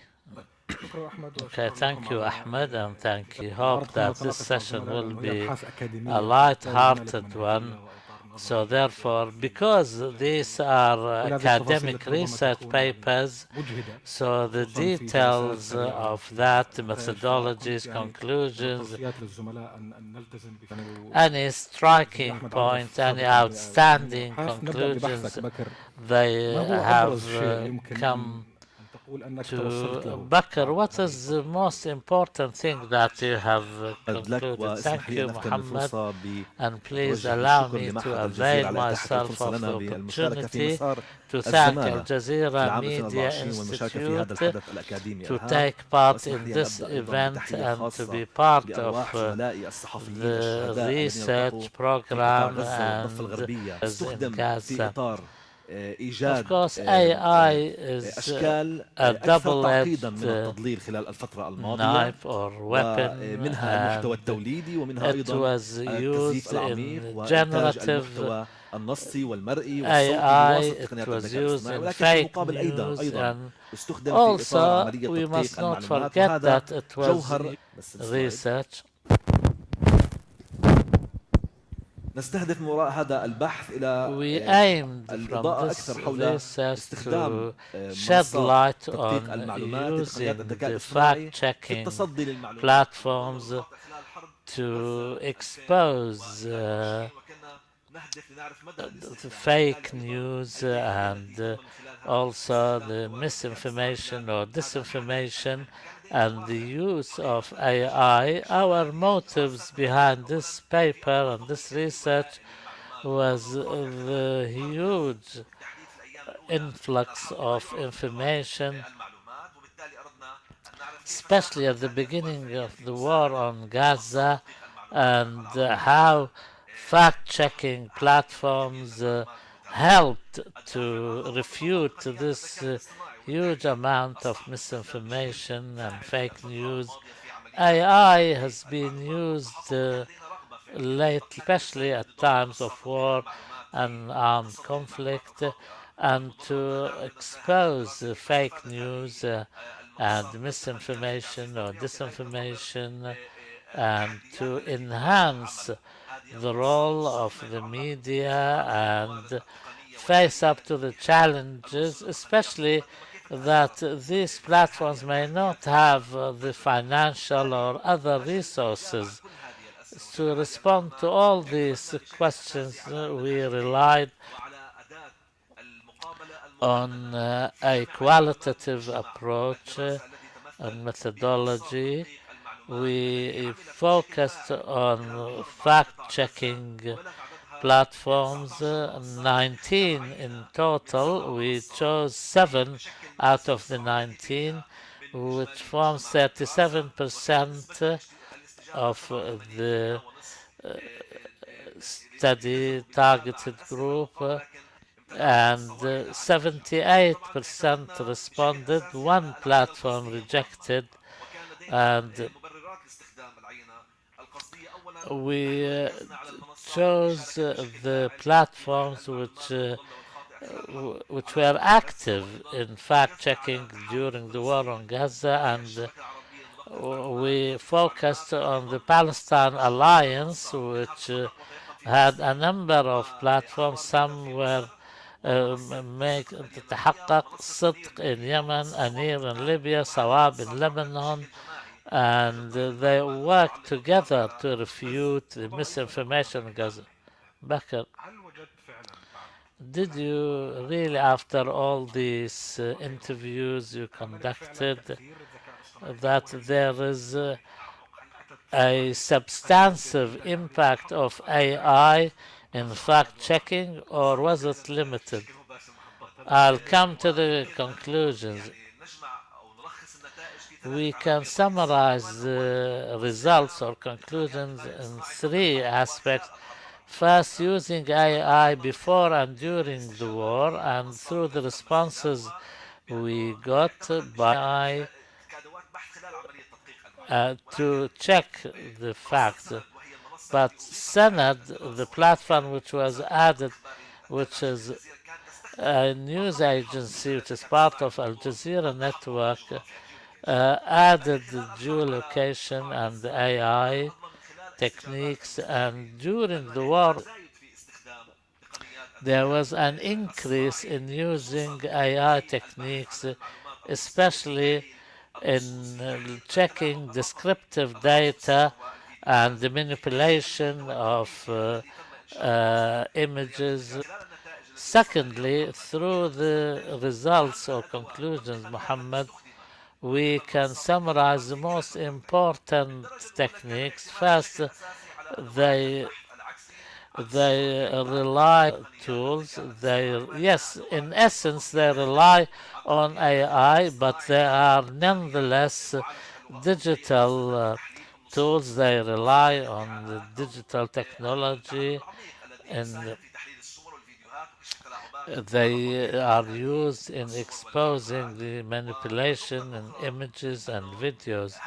The other point, these platforms did not rely actively on AI because of some challenges we'll come to mention later. Also, they relied on geolocation, Google Earth and Google Maps. Although there are other tools which are used for intelligence, like Google Earth Engine and GeoSpy, and they used to check facts during the war in Gaza, but basically these were used as just indicators to say that these are manipulated images and not conclusive. This is an image about the fires in Los Angeles, and using Hive, 98.9% showed that this was produced by AI. And of course, the fire parts and concentration and etc. So this is relying more on human analysis than the tools themselves. And then the conclusion proved that what the human analysis has concluded, the AI techniques supported. Fourthly, AI was used in text analysis, like full fact AI, to analyze the text. This was not available in the Arab countries, but then to make sure that some claims which are made should be checked and revised. Until now, it's in the piloting phase. The last point in the conclusions, and that is to do with how active these checks were and the challenges. They are effective, we have to admit that. What took a lot of time and come up even with preliminary conclusions before full checking. Secondly, the content produced by AI, which is of high quality, and it's difficult to check at the first instance. Challenges nonetheless, these challenges do not allow us to rely fully on AI. First of all, some tools have a margin of error. They're not absolutely accurate. Secondly, there is linguistic obstacles because these tools were created to suit English language environment. And go to the other panelists.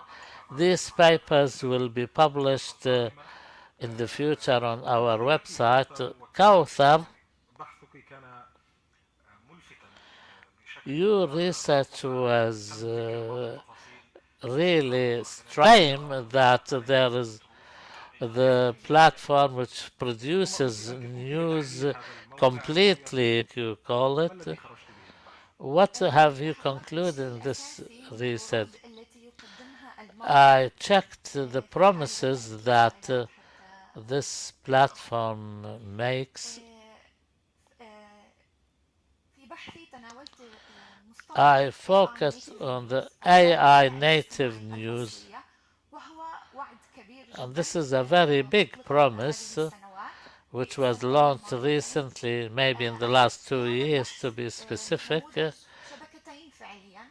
I took 2 networks, one I studied and one was just an example. AI native news, which starts by collecting the data and information, then editing it and publishing it without any human gatekeeper, and deals with political, economic, social, all types of news. And this is unprecedented in the international news agencies. These networks, I will show you some examples. The one I'll focus on has the slogan of unhuman truth, because the human truth supposedly is biased and the AI generated truth is completely neutral or unbiased. Alan Levy, the founder of this platform, says no journalists amongst the team. I really recommend looking at this network. The network on top I've not explored yet, but the network I studied is the News GPT. They're both from they are from entrepreneurs and not journalists. They are from outside the scope of journalism. I wanted to check the effectiveness of these news, and especially the political ones. I wanted to know how they created, how they produce this news, what are their sources, and the claim they make, and that's the unhuman truth. And the truth nowadays belongs to whoever manages to publish it. Authentic AI news defeat the aspect of bias in news? Can they add any value as such? And also I used agenda setting theory and the post-truth world theory. The methodology, I chose 10 days to follow these articles, and these 10 days, 300 were published, 100 were political. I analyzed the 100 articles according to the locality to check this news. These are the results. These are the most important thing I want to focus on. We see the regions, the different regions. America, centrality is focuses on America. The rest of the regions, 5% demonstrations and protests in American universities. And I took the first 10 days of the month of May. So therefore, these demonstrations were present and there, and then Trump and elections. As for these, the themes or stories in general and not in America, we find that the protest movement in universities, then the Holocaust, humanistic nature, and it was not even current. As for the sources, the original sources, Fox News and CNN were the main two sources, and GPT media. What do you mean by original sources?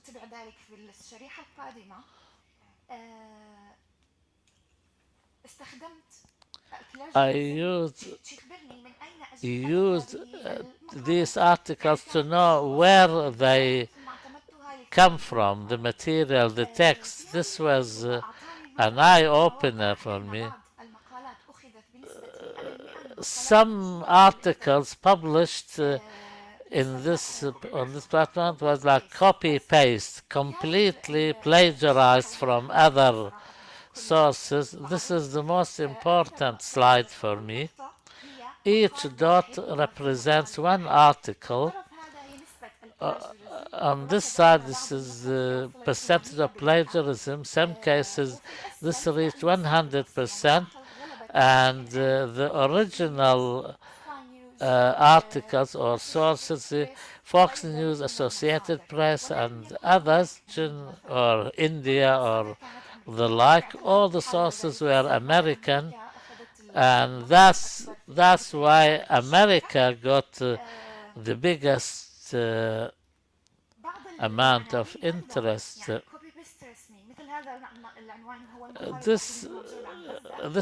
The same adjectives, they didn't even try to change the text in any way.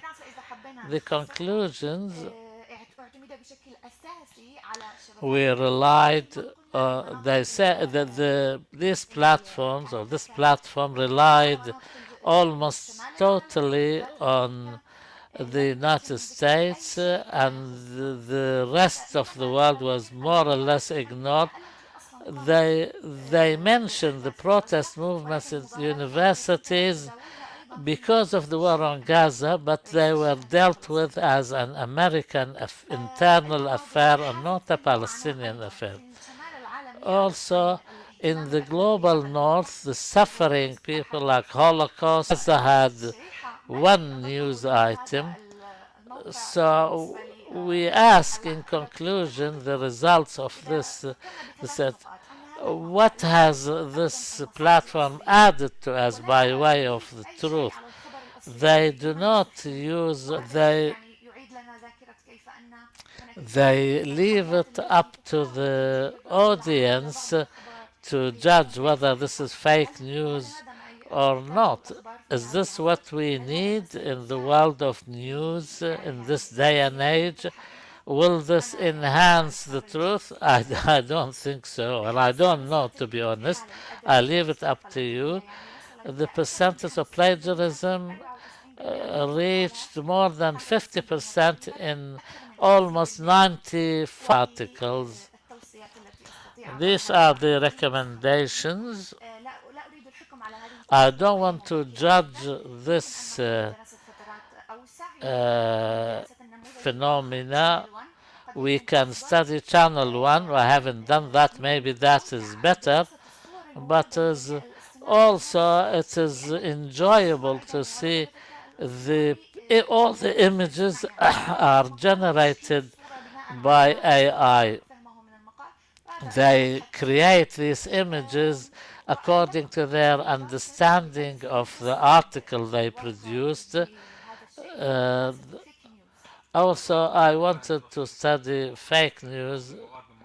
Yes, we know fake news doesn't need that much of studying, but maybe another researcher can do that. This was the end. Thank you very much. Thank you very much. Untruthful, ultimately, this is how we can judge it. My departure point was not to refute their claim, but I was very enthusiastic as a researcher. I wanted to know, is there really AI native news? But these are the results I got. What confirms what you're saying, there is a study which came out a few months ago that there are hundreds of fake news platforms which are totally AI generated for purposes. But if you want to have any questions, I remind the audience that you can use the QR code. You can scan the code and ask your questions. Last but not least, we have Bassam Ashmiri. You use the title of utilizing AI in data journalism.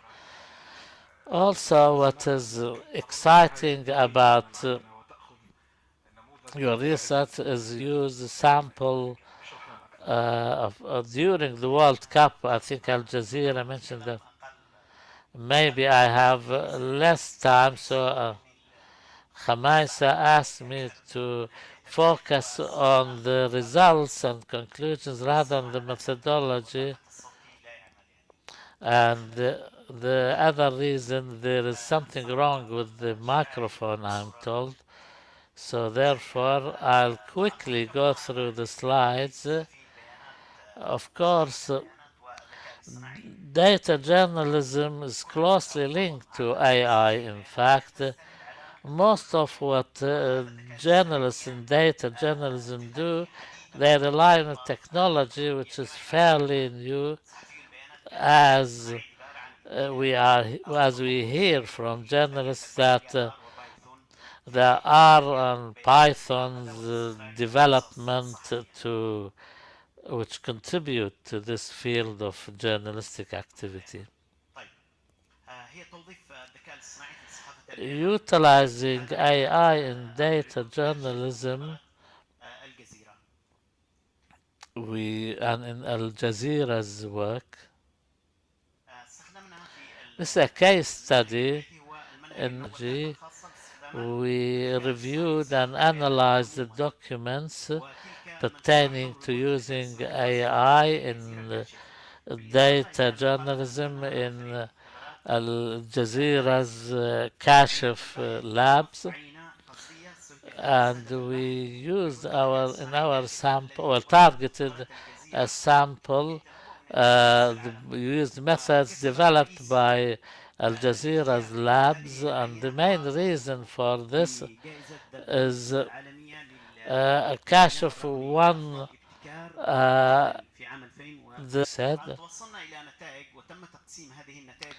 We got some results, of course, and conclusions, We analyze that, first of all, on the idea and content.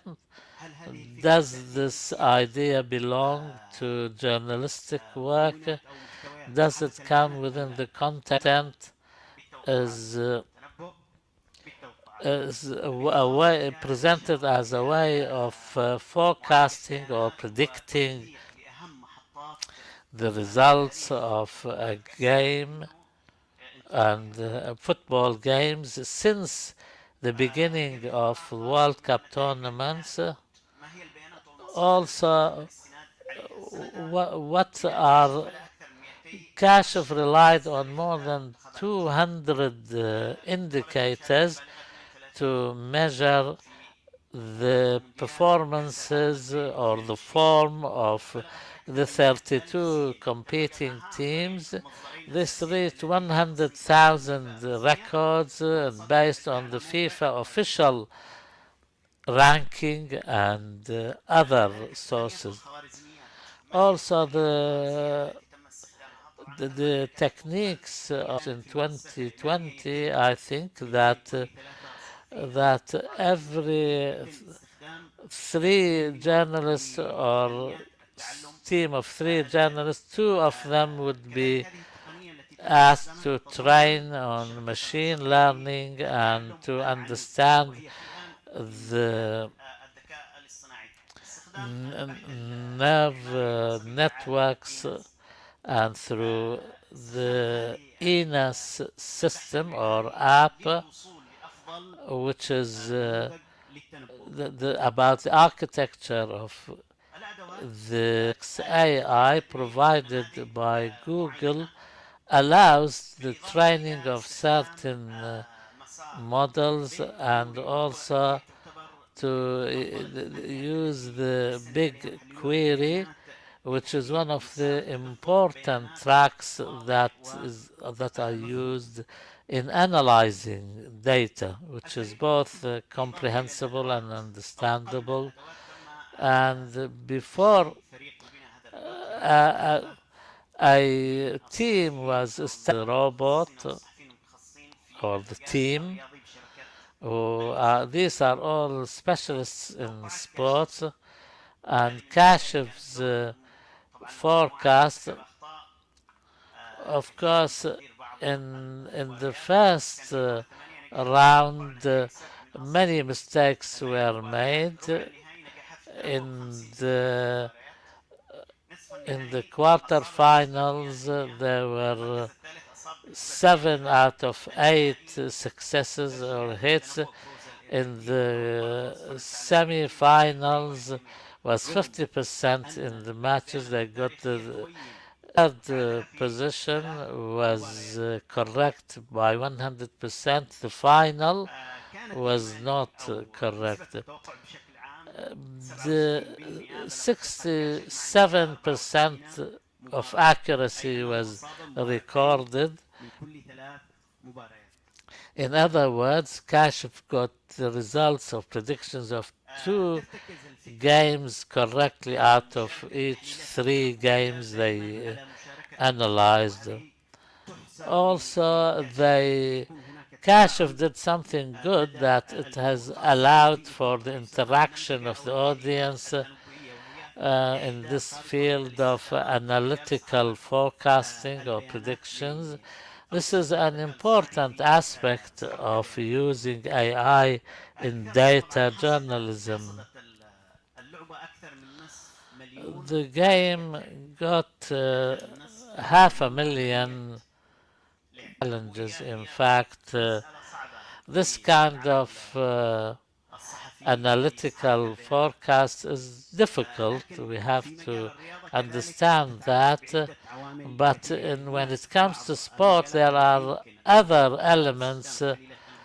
We can use this for elections or diseases. But when we come to sport, there are many other challenges, additional challenges, like the fitness of the athletes and the like. Al Jazeera's lab, an entertaining robot. And of course, part of the job of the media to educate and entertain, but there are also fears which are being expressed that at the expense of accuracy, for example, we do that for the sake of entertainment, and entertainment is at the expense of accuracy. Of course, the ethical considerations are essential, and this is transparency dictates that we should educate the audience and what challenges you faced, how you managed to deal with them and overcome them. So transparency is an ethical standard which should be respected all the time and be made part of the methodology, especially when it comes to presenting. Also in data journalism, journalistic skills should be maintained. Where does the story lie? Is there a story or not? I want to ask you specifically, Bassam. This project was conducted maybe in a context of entertainment, but when we come to the real journalism, we don't deal with this kind of predictions and forecasts. How useful can this be to be used in real newsrooms as a robot? Can it be used in other settings other than forecasting? Can it serve the purpose of journalism? Some of the problems usually in the field of sport, there are many challenges. There are outside elements, but we must not forget that there are some techniques which are used regularly, like opinion polls in elections. In this field, maybe they can be useful. Also, when it comes to weather forecasts, because they rely on data, which is maybe we can reach some sort of more accurate results. But when it comes to sports analysis, maybe I think we have to remember the challenges built in this kind of any forecast. Journalist work is to tell the story or the news item, but maybe some research centers can do the forecasting, and this is not the role of the journalists and media outlets. This is also I must present my results to my audience as a journalist in a way which is simpler and more entertaining rather than the conclusions of a proper research. We know this. Maybe we can go back to Bakr.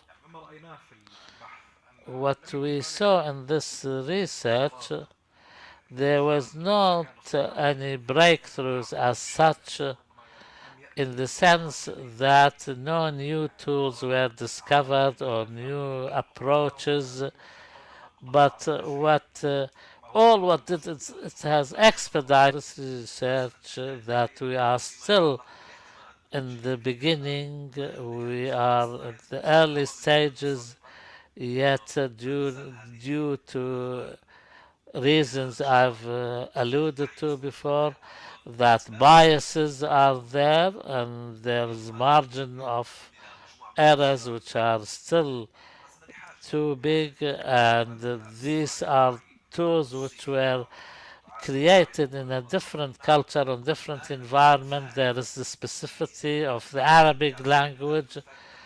Well, full fits, we had a more humble experience. We tried to have a debate or a simulation of a debate in Palestine. It failed. It didn't work out.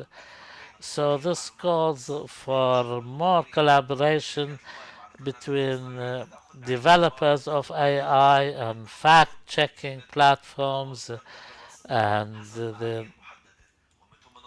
we must come up with the kind of standards like or coming up with the tools. Secondly, when it comes to examining and checking the images or establishing identity, these are all to other digital tools, and also there is a need of improving the quality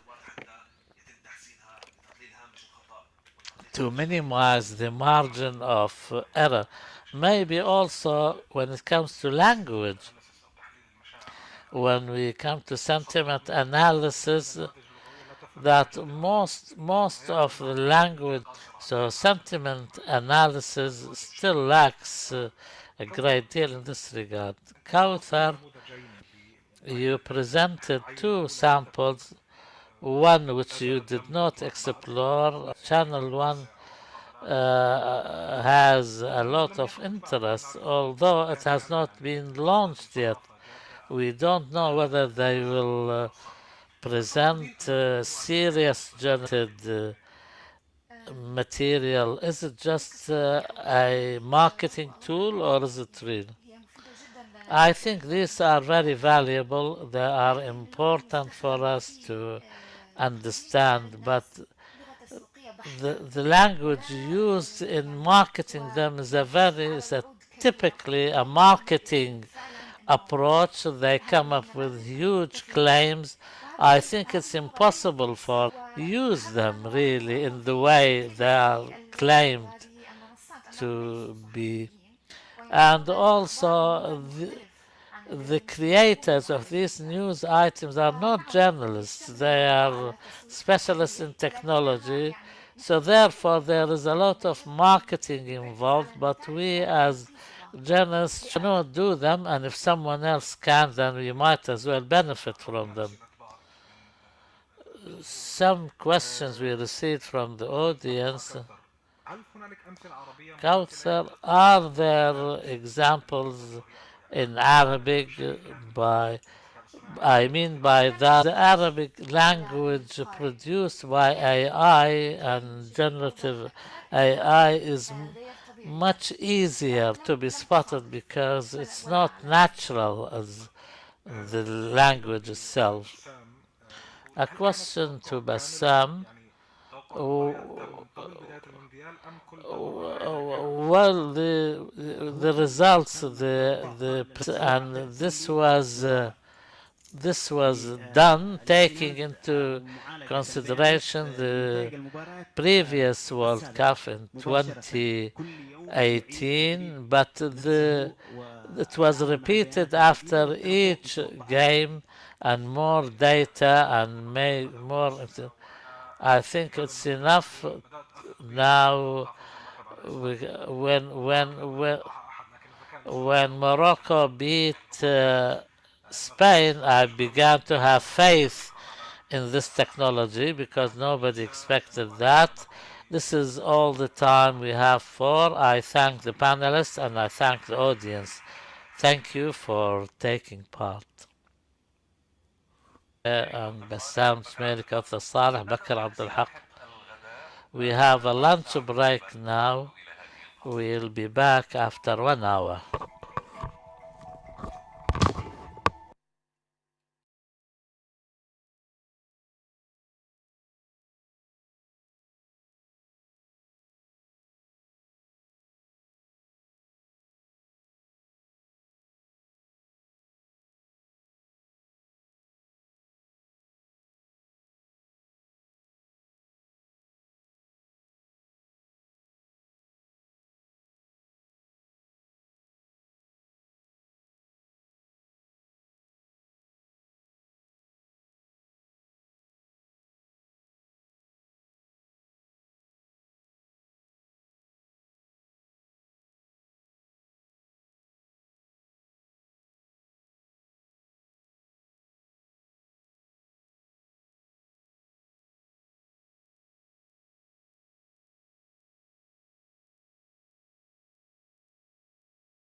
Would like to ask you and thank you for your commitment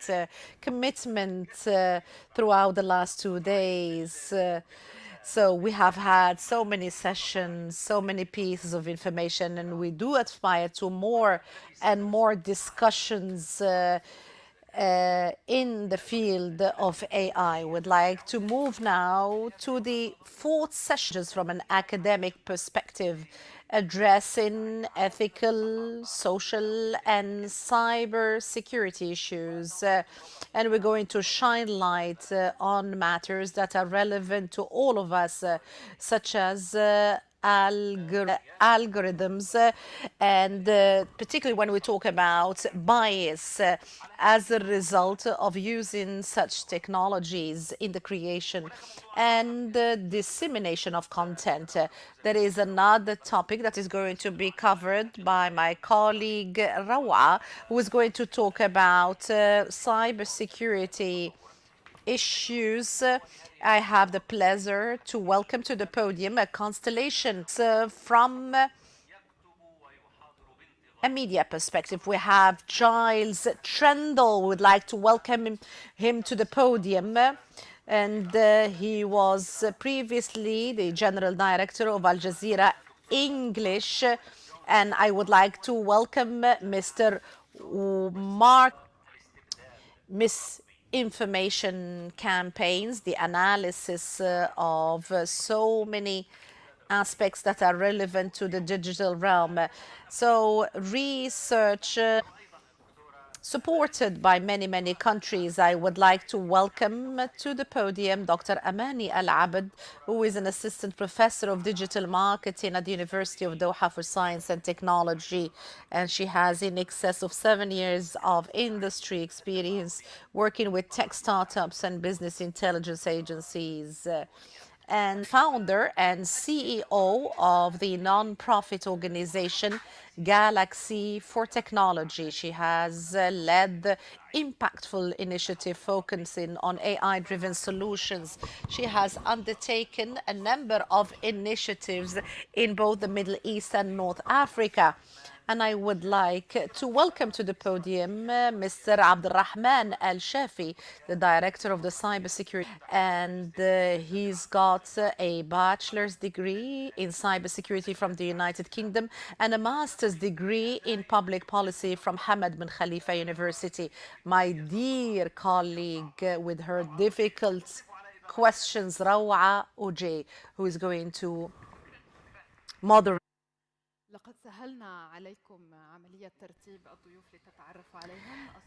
So you have the images and also the moderators sitting in the same orders as the images appear before you on the screen. We'd like to welcome you, ladies and gentlemen, to this session where we're going to talk about challenges of AI use in media. I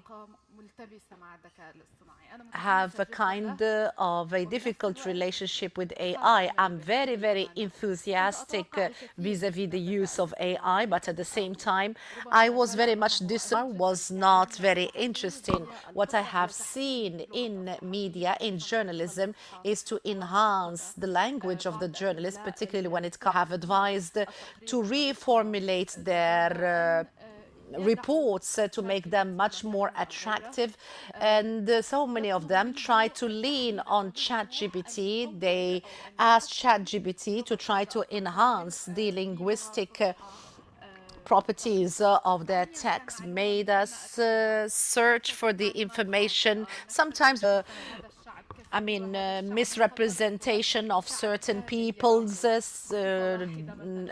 describing certain people as being extremists and so on and so forth, let alone also the bias. Verification to understand how ChatGPT understood such piece of information or pieces of information. I think the road is still very long before ChatGPT, but there are some other challenges. So where does AI lie? They have infiltrated our websites, our televisions, our telephones, and we have seen messages that is the challenges pertinent to AI and cybersecurity. And here I would like to talk and start with Mr. Abdurrahman Institute. I would like to thank you for the kind invitation, and I would like to thank you for tackling this very, very important topic. In response to your question, when we talk about challenges relevant to AI, if we would like to divide the discussion of implement or benefit from AI. Oftentimes, when we look at AI from cybersecurity perspective, it is not an impediment, but this is an enabling tool. If we look at safe and secure usage of AI, last year at the National Cybersecurity Agency, we have issued certain guidelines as to how we can safely use AI, and we concentrated on a number of components such as trust. You mentioned in your intervention the users. There are concerns. This is pertinent to human capital and the digital expectations. And we have the second point, which is digital trust. So the developers, they try to instill trust in the users when with problems. And this is what we have seen clear in the different interactive AI programs, but this leads to a lot of concerns when it comes to the storage of data, and also when it comes to some other issues that we have concentrated on when it comes to these principles or guidelines that I talked about. We resort to technology without taking into account preparedness to study these. What you have talked about is that there is a problematic when it comes as to how the user is knowledgeable about the use of AI and securing data, and how we can guarantee that such data does not include any issues, intrinsic issues or innate issues in such changes in legislations and guidelines and regulations. So that is why it is incumbent on the organizers, regulators, developers, and the users to take that into account. We're going to talk about the number of possible solutions and also ethical challenges, pieces of information. As I mentioned, sometimes we have wrong pieces of information, and it is very difficult to know the source of such piece of information. And it seems that there is a new kind of description, which is called a kind of digital amnesia.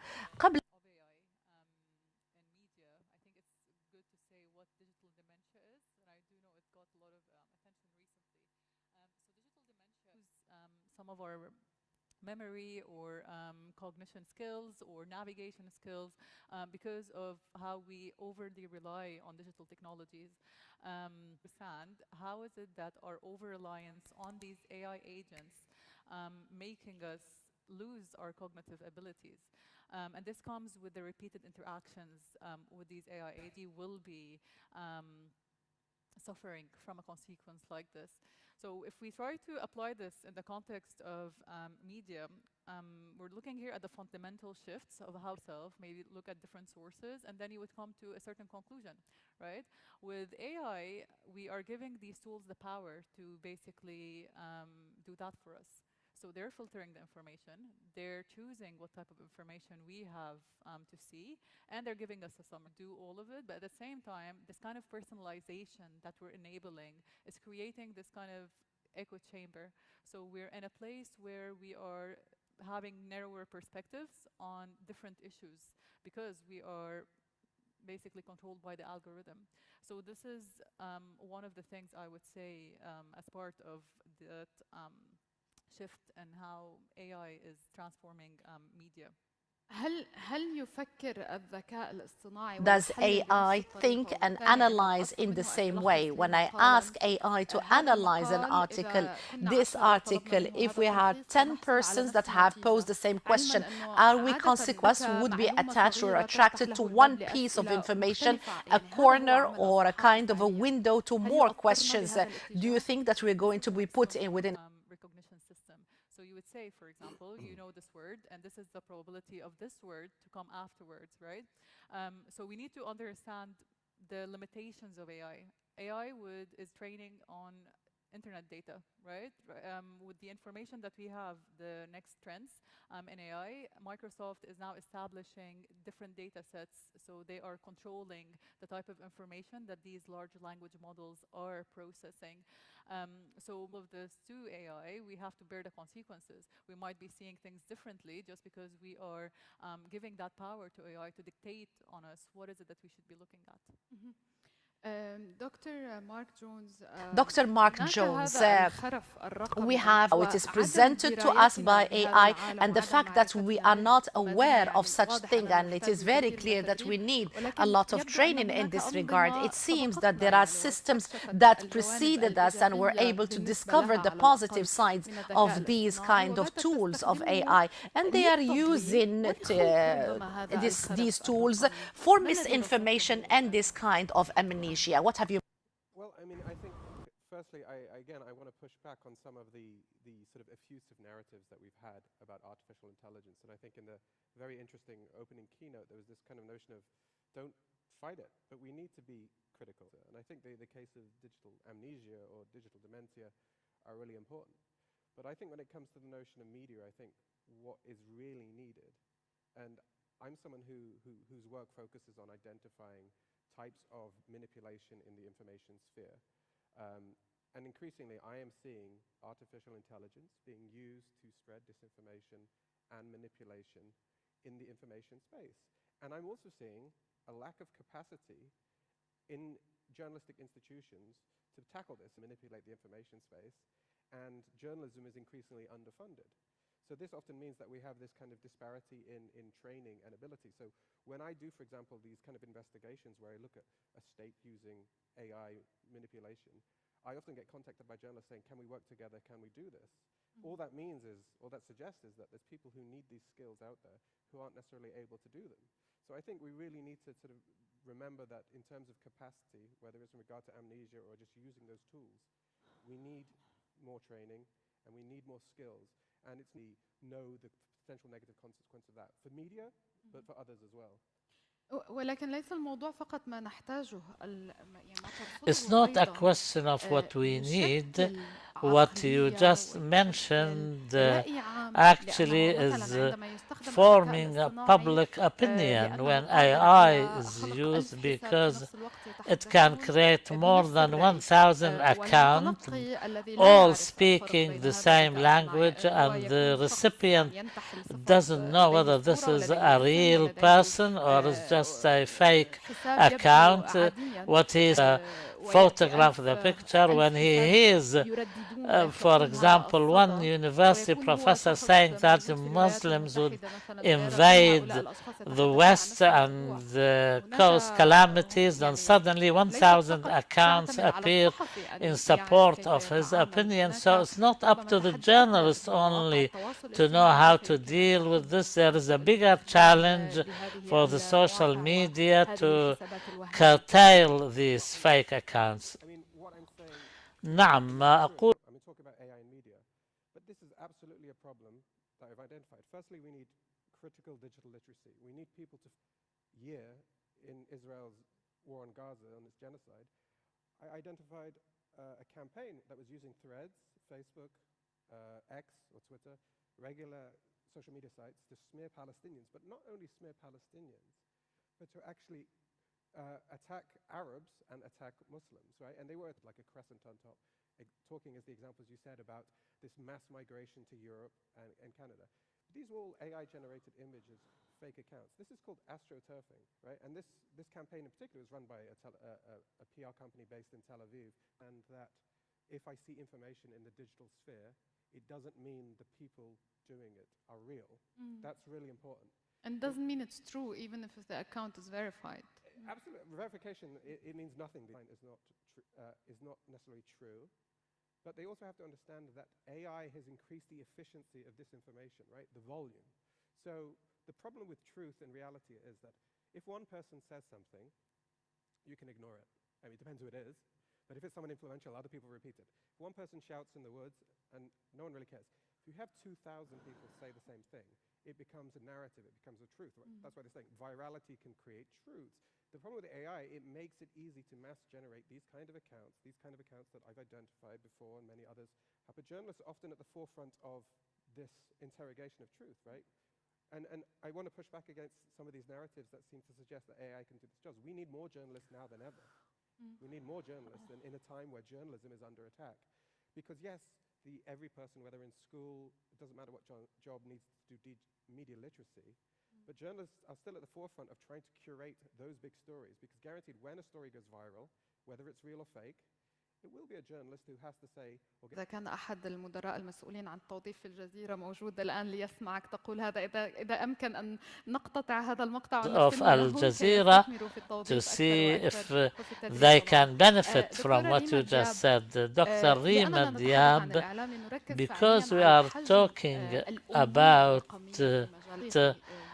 not all accounts are true and they're not verified. There are those who do not know how to use AI or understand what logarithms are all about.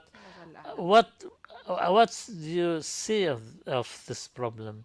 Thank you very much. Literacy is a big challenge. We have journalists who lack the skills, who lack the information, who are not aware of the depth of this problem. According to International Center for Journalism, they say that 97% of using AI is in newsrooms, but more than 30% of journalists are not qualified to deal with it. That you have to teach our children about a digital entity. They want to have jobs in the future, if they want to get a visa or something. Maybe this will have an impact on them because of the content they publish now, and whether the content we're using now will be part of our identity or our children's identity from, and because I'm a founder of the refugee camps, so we started by teaching the children to be able to express themselves. We provided them with a platform to make them proud. What kind of tools are there specifically for children? With the social media platforms, we have a customized platform, and we allow them through virtual reality or VR tools, also augmented reality that we present. I'm sorry, I keep switching between English and Arabic. Part of the augmented reality is to present them with a full personality that they can imagine, and the other thing we want to focus on, so far as journalists are concerned, they should know what they want out of AI. They want to increase productivity, better content, minimizing cost and cost effectiveness. Let's not talk about newsroom, let's talk about productivity or to enhance your skills. But what we fear, that we always fear for losing our jobs. This is an alarm bell which keeps ringing in our heads. Anybody who is engaged or is working in the AI field, we should not fear losing our job because of AI, but because someone else will use AI of training their employees about the updates in AI, about the content. Is it manipulative? Is it misinformation? Is it true? Is it false? So that we can develop the kind of ability that we need. And thirdly is the digital identity that we're talking about. Giles, a question to you. When we talk about the younger generation, the environmental issue being an issue for them. Nonetheless, it's a challenge not for the younger generation, it's for our generation. We all have to think about the environment. What are the main challenges so far as the environment is concerned? I'll talk about the connection between artificial intelligence and the environment. But my background is a journalist, and one of the values of journalism is being skeptical, even being cynical. And I think we need skepticism when it comes to artificial intelligence. I'm not against artificial intelligence. I'm not a technophobe. I believe we have to use it. And as journalists, we have to use it. Interesting. One of the things I keep hearing is that you always need a human in the loop. That artificial intelligence is okay because there will always be a human in the loop. But if the humans are getting digital dementia, then the intelligence is increasing and the humans are getting more stupid. To mention digital dementia, so I need my iPad. But I'm going to talk about the link with climate change. And artificial intelligence has a huge issue with the energy required to run all these computers. It's a massive energy demand. Artificial intelligence is a hungry beast. A lot of electricity is being required. So let me give some statistics. The Harvard Business Review said that by 2026, basically next year, the global energy demand for artificial intelligence is projected to increase at least 10 times. Electricity demand could jump by 20% by 2030 because of artificial intelligence. There's going to be a huge artificial intelligence energy demand. ChatGPT has something like 13 million users a day. Microsoft Bing handles 500 million better, and it will get better. But what does better mean? Better means more energy. So what is this? This is not Giles Trendle saying this. This is scientists telling us we are facing a climate emergency. Science is telling us that. The globe is heating. Last year, hottest ever year recorded in history. You're seeing the fires in Los Angeles, floods in Pakistan, floods in Sudan. I mean, so many climate changes on our doorstep.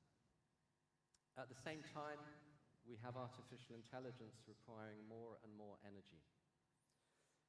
Now, as well as the scientists, you have the United Nations Secretary General Antonio Guterres speaking very loudly about climate change, telling us that the era of global warming is over. We are now in the era of global boiling. So what does all this have to do with artificial intelligence? Artificial intelligence needs a lot of solar power, by wind power, by renewable energy, but it's going to need a lot of electricity, which is burning more fossil fuels. So here we have the problem. On the one hand, the scientists and Antonio Guterres and the United Nations are telling us we have to move away from fossil fuel burning. We have to transition. And at the same time, we have artificial intelligence coming, which is going to increase our demands. You look at Google, the number of, look at all the big tech, Google, Amazon. We have these data centers being built. Data centers are these huge industry factories full of computer banks that are going to require driving artificial intelligence. They're the size of 3 or 4 football pitches, full of computers. And they're going, and there's a lot of, in Europe and America now, there's a lot of campaigns against the building of data centers. It's something that's going to grow. Use of water. Water is needed, done by the University of Colorado. By every ChatGPT request uses 25 milliliters of water, or the equivalent of 25 milliliters of water to cool the computers. So 40 ChatGPT requests is the equivalent of 1 liter of water. That's drinking water. Now, that's for 40 ChatGPT requests. Videos, it's not just simple ChatGPT requests. So the amount of water required. Now, I don't need to tell you, in a region like this, which is highly water sensitive, there's big challenges coming for artificial intelligence. The big tech are trying to find solutions. They are trying to find solutions. Microsoft, a few months ago, reopened a nuclear reactor in the United States in order to help it deal with the energy demand of artificial intelligence. Which nuclear reactor did it open? 3 Mile Island. Now, 3 Mile Island is a nuclear reactor in the United States that in 1979 had a partial meltdown.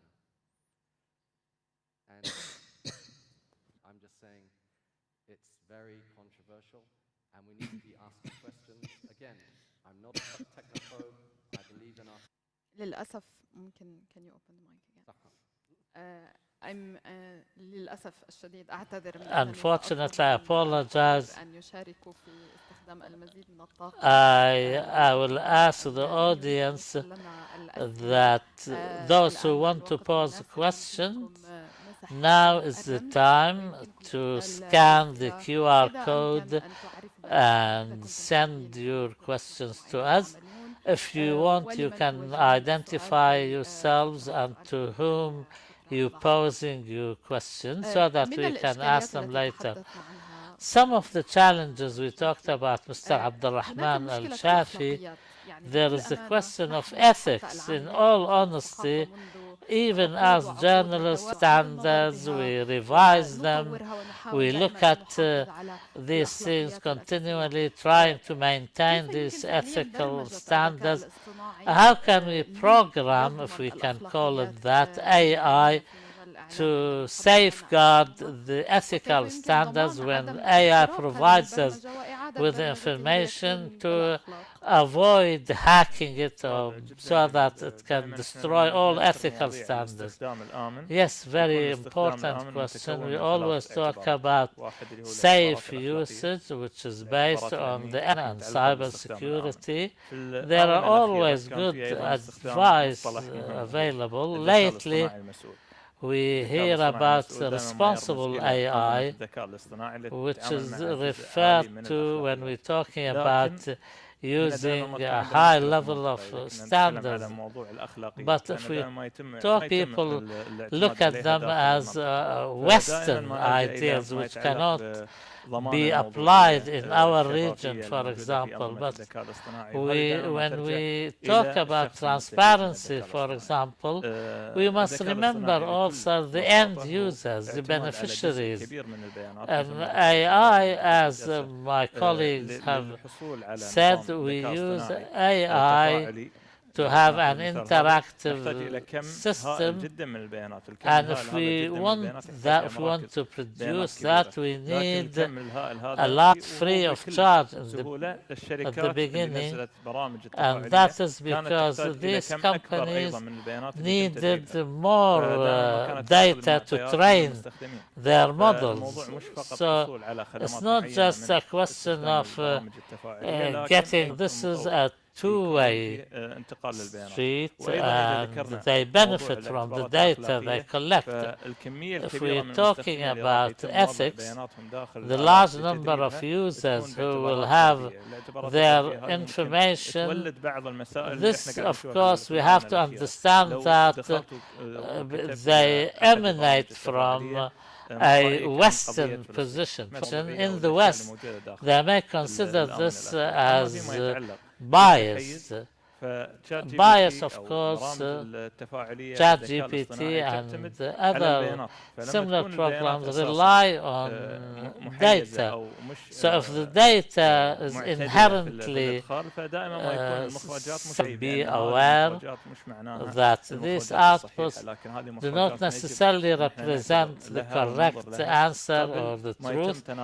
We have to view them critically and, like always, place humans where they should be, and but we also have to understand where does the human role come in the training, or when the data is being transferred from one part to another, with training the model because that requires a lot of data, and we should take into account different geographical locations, religious backgrounds, and cultural aspects. But these initiatives or systems or procedures or regulations remain local in nature. Do they? And we notice that it's no longer the case that the developers are leading the march. Some countries or governments now are imposing their regulations. The European Union, for example, has issued a law on AI, and this is probably one of the most to be worked on. So this, to a certain extent, has minimized certain risks, but it's important always to create a balance. The balance for me is different in the global south and the global north, east and west, and this should be taken into consideration when regulations are passed. Governments or states now still need some time to better understand this technology. Dr. Amani Al-Abid, this bias and this content which leads to dementia, how does it impact the ethical standards continually develop? إذا ما deal with these kind of AI assistants, we have to think as well of one factor, which is the availability of these agents, the convenience of these tools. So we would basically be using them because they provide as well. And he was telling me that their organization implemented an HR assistant where it would usually take you 5 to 6 days to get a response from them, whereas you're just getting it on the spot. If we translate this to the tools that we're using on a daily basis, this is tempting for us. Whenever we see that we are talking about the over-reliance on these tools to give us the answers, because we've seen some of Cornell researchers, they were talking about how is it that conversing with LLMs with certain opinions would influence your opinions indirectly. So the more that you talk to these large language models and work as a journalist. And this is something as well we talk in our research, a concept we call self-AI integration. So this is a concept that we've also developed to describe how is that that we start integrating these AI tools into how we define ourselves. So because we're using these AI tools on a daily basis, we're getting some gains out of them, right? So this is a totally big topic I don't want to get into now, but they are giving us a lot of skills, social skills, work skills, and all of that. So we start accepting all of this information and we start expanding. So the way that our skills are expanding is being reflected by the technologies that we are using. So that gives us more of a biased view if we are going to use them quite frequently, because the more that we enter of these tools, and that would threaten the public opinion as well. So if we're just relying blindly on these AI tools to tell us this is how we should think or this is how we should be talking about certain aspects, this is a big threat. And if we were to translate this as well into big decisions in organizations, that also has a big effect, because the way that we would think of AI tools is that you can ask the question, should my organization expand or should we reorganize some of the structures?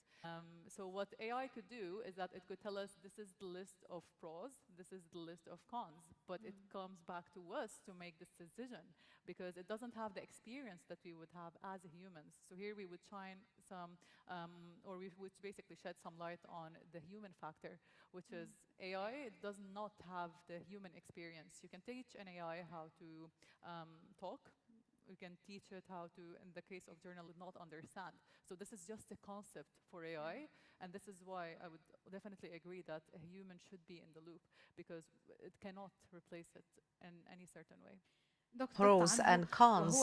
You talked about something and you said when 1,000 persons repeat the same story, it becomes a narrative. Virality creates truth. And when we talk about propaganda, about the truth, about the narrative, there is a problematic from an ethical perspective. Where is the fine line that divides between the truth and these narratives? Your comments, sir. Well, I mean, I think firstly, but the line between truth and falsehood is really important. Lots of people now are trying to relativize truth, right? Trying to say, okay, that's true, but that's also true, right? Opinion as truth. You know, often, for example, you can have a glass half full of water and debate about whether it's half full or half empty. That's an opinion. But we can all agree that there's water in the glass, right? So I think we need to determining what those realities are.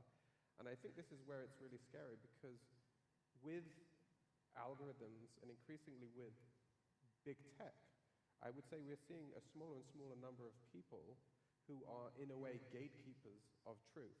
You know, back in the day, people might argue, Elon Musk, has bought a platform used by millions of people. Not only that, but he's also created a system that algorithmically privileges his own speech. And when I say speech, I don't just mean speech, I mean interpretation of reality, right? If you look at Elon Musk's feed, he's published or retweeted a number of things that are demonstrably false in the past year. In July, August of 2023, and he does this on a regular basis. And he gets loads of retweets, gets millions of impressions, right? So for many people who use Elon Musk as a source of knowledge, their version of reality will be what he says, but it's not a truth. And I think that's really important. Another example, a contemporary example, and of course, if you speak to someone who works for a large corporation, they will want the tech companies themselves to regulate themselves, which is a terrible idea, right? You can't have big tech effectively regulating themselves. And this has been demonstrated really clearly in the past 10 years. In 2016 and 17, you had Mark Zuckerberg before Congress. He was asked to go there because he was, essentially Facebook had been found to be disseminating Russian disinformation on its platforms. Mark Zuckerberg said, okay, we'll implement systems of fact-checking, we'll take more responsibility on. What happened a few days ago? He said, fact-checking's gone too far. Let's move our fact-checking to Texas. What is this?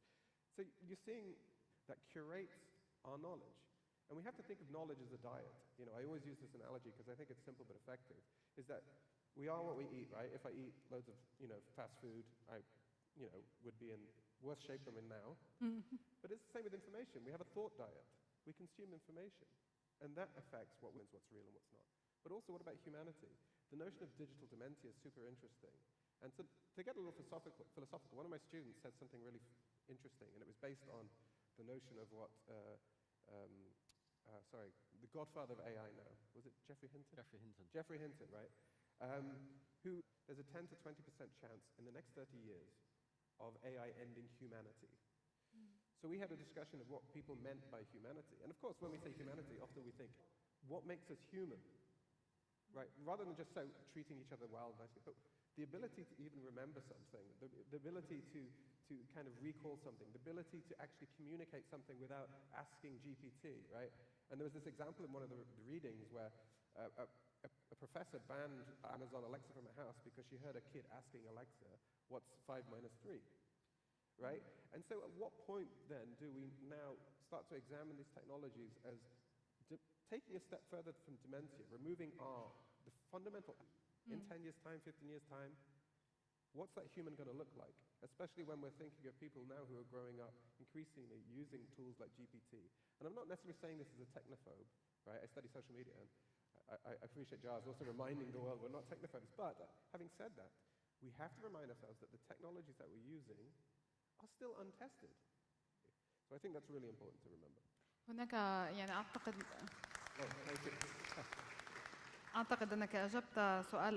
I think that you answered the question of one of the guests present with us here.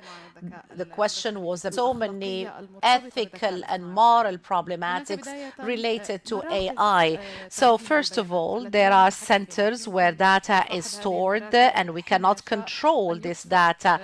the owner of such storage can just shut down access to that site to just shut down. There are some other problematics. A journalist, when he or she asks ChatGPT or gives a prompt for reformulation of an article, the sources are going to be also jeopardized. And also there is another problematic that I have personally faced, particularly the use about the inherent bias. When ChatGPT first came out, I typed in, what is the capital city of Israel? And it came back, Jerusalem. Now that's a controversial answer. I think if you question now, it will still say Jerusalem, but because it's created by us, it's created by humans. One of the most interesting things I heard yesterday was from Dr. Ahmed of the Qatar Computer Research Institute, and I'll just repeat 0.05%. So there's a challenge for Arabic language users is that firstly the technology can be biased, and then the language and the culture of the technology is biased. So there's a double challenge there.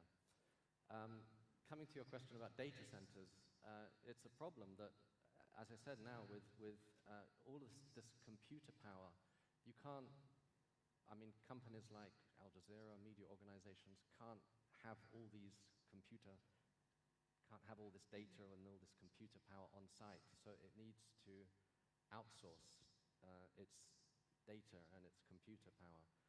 Yet who is it outsourcing to? It is outsourcing to technology companies.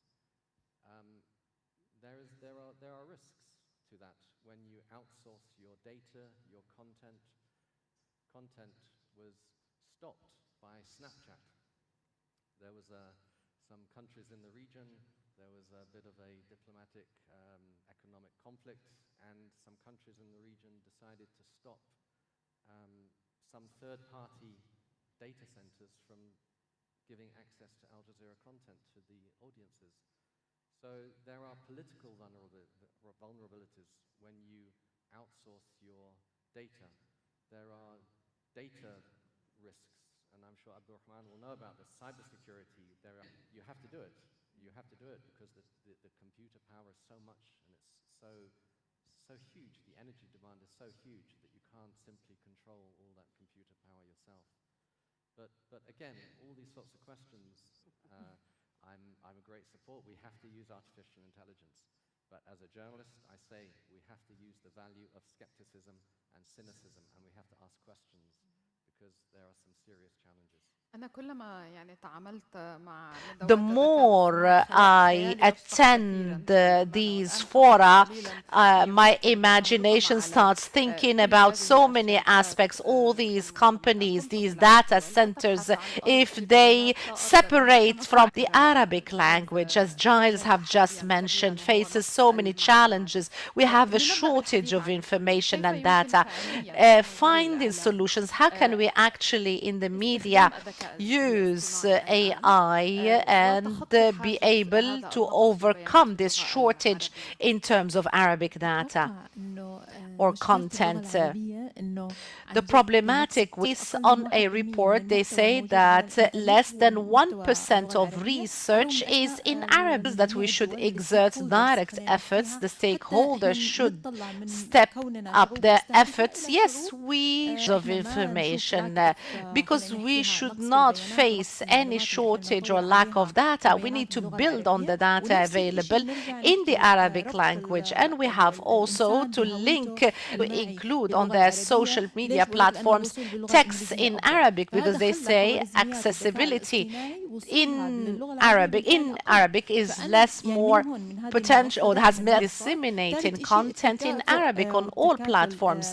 And also we need to concert efforts as communities for us to become technology exporters, and this would give us an advantage. And 70% of content in Arabic comes from Jordan, and this methodology was undertaken as the result of the fact that we have started to reinforce their own businesses or culture in general. And when we talk about bias in AI, so this is true, as Engineer Abdulrahman had said, data language and the position of the Arabic language. We have to start from the individuals, the families, and then the governments who should undertake decisions. The question that was posed by Muhammad Widatullah. I hope I have pronounced your question, your name correctly. How can so are we close to self-enclosed or self-designed AI?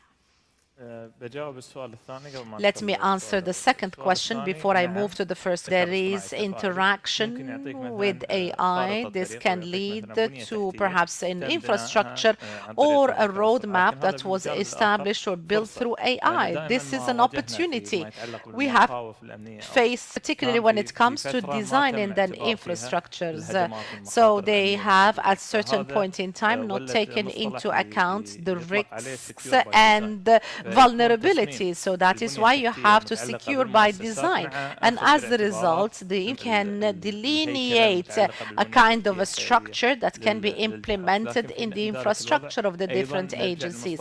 But we have to go back to the same concept, which is the human component in the loop, in order to be able to set the mechanisms whereby human capital should play a program their data or program their systems against any kind of bias. So if you go to internet and you try to get as much data as possible, so this relies on the users, the persons who input such programs, and that whereby we have inputs that we train the machine on from the local users or the users of those programs. This is going to be closer to accuracy and non-bias. And we need to raise awareness. We use certain programs without being well aware about the risks and the pros, the cons of such risks. So these are some of the risks related to technologies. We sometimes are not willing to change our habits, and these are some of the problematics that we need to face. Giles Mohammed Salim from the Ministry of Environment said, how can we limit the impact of the environment on production of AI, particularly in light of not relying the world on crisis, and every year they publish sustainability reports, and they are trying to move to more renewable energy, so solar energy from the sun, wind. They are doing what they can, but renewable, so-called clean energy isn't enough. So the big tech is doing what it can, and we have to give them credit that they are trying to go green, to be more green, and go with sustainability to show how sustainable they are. But we also have to ask them questions about their sustainability reports, growing significantly. So really the question is for the big tech, how are they going to deal with this problem? I don't know what the answer is, because it is a huge problem, and a huge environmental climate problem. We don't want to stop artificial intelligence growing. We can't stop artificial intelligence growing. It's going to grow. But how can we manage the carbon footprint, which is an existential crisis? This is a different existential crisis from the one Mark mentioned about AI taking over humanity, which is still a crisis and a possible problem, according to Geoffrey Hinton. But I'm talking about another existential crisis, which is globally the climate crisis, which we are being told about by scientists and today, because we could have asked them that. Actually, the gentleman from Cisco yesterday mentioned briefly the energy issue, and it's good he did, but it's not enough that we're not talking about this enough. But I appreciate that question from the gentleman of the Ministry of Environment, because it's you see, there are people who are interested in environment in the Arab world. Of course. I mean, who's not interested? To include the environmental agenda in the news. They're It's like, critical. Look yeah. at what's happening in Los Angeles. Look at the flooding. And by the way, I'm doing some other work on the connection between climate change and conflict. We're working with journalists in Gaza and Lebanon to show how conflict is also driving climate change. It's very interesting. So climate change, I would say, as a journalist, it's an everywhere story. It's an everywhere story, and it's an everything story, because everything is related to our climate. مارك سأجمع سؤالين يعني Mark, I'm going to try to include two questions in one question. So, what are the solutions a certain fake public opinion? And there is another question by Ahmed Al-Hirban. What is the form or the name of such kind of journalism, or those journalists whose duty is to confront these kind of campaigns? Yeah, I mean, great questions. I think I'll start with the second one. I think the name of journalists who have to deal with this kind of thing are firstly journalists, but I mean, fact checkers is one way. I don't know if I like that term. You know, it could be influence operation experts, deception experts. I use the term deception because I think you can have truthful information that's magnified by deception. So if I tweet something or post something truthful and I'm deceptive, right? That skill set would be different. You'd need someone who'd be able to do some sort of, you know, data analysis to be able to do that. So I don't think there's one name to describe any of these people, but I would say manipulation, deception experts would be very useful. I think the way in which we can try and combat, every generation needs this kind of media literacy training. But all of us here have mentioned different problems. We've had cybersecurity, we've had education, we've got the environment, right? We've got digital dementia. We're seeing AI in every aspect of our life. All that tells us is that there's not one silver bullet to try and fix these problems. I would argue if I was to give one answer to that question, I would say, well, as a region, for example, whether it's the GCC or, you know, a broader regional entity, you need, as a start, some sort of legal framework that places accountability on big tech, places obligations on big tech companies on how to use their products. And it's one of the only times I've seen Facebook scared. One of the largest disinformation campaigns I identified to ever use the Facebook platform was actually about Qatar, and it ran in the past year. Over $1 million was spent on this, and it was using Facebook ads, including AI, to spread Islamophobic disinformation. And the reason they were scared of this campaign is because it was targeting countries in Europe. It isn't used to a large extent, for example, in the GCC. There needs to be a collaboration of countries and entities who work together to make sure there's actually an appropriate framework to tackle specific problems, including manipulation through the creation of fake accounts. So I think that a sort of have a good discussion with these kind of tech companies. دكتورة أماني العبد يعني Dr. Amani Al-Abed, in light of all these challenges and possible solutions, how can we actually design training programs, curricula that can prepare journalists in order to rub shoulders with all these developments that are taking place in terms of technology, and also that these programs rub shoulders as well with these requirements? We need to have some AI literacy embedded within every single university, every single high school, because people who are using AI are not just specific segments. Everyone is using that tool. So it's very important for us to be able to educate people on what is AI. Right now, it's a black box, and I think it will be like that. So developers do know how these things function, but they don't know why these things function. And I think curriculums trying to teach users how is it that they could ethically use AI. I've seen studies saying that the use of AI helps us be better at what we're doing.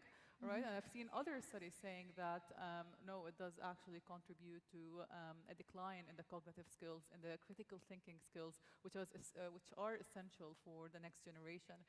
So if we are using it just to get a quick answer on the spot, that would contribute to us not deeply understanding the root causes of things. The same example I gave when I first started talking on us looking at things from different perspectives, from different sources, and then coming to our own conclusion.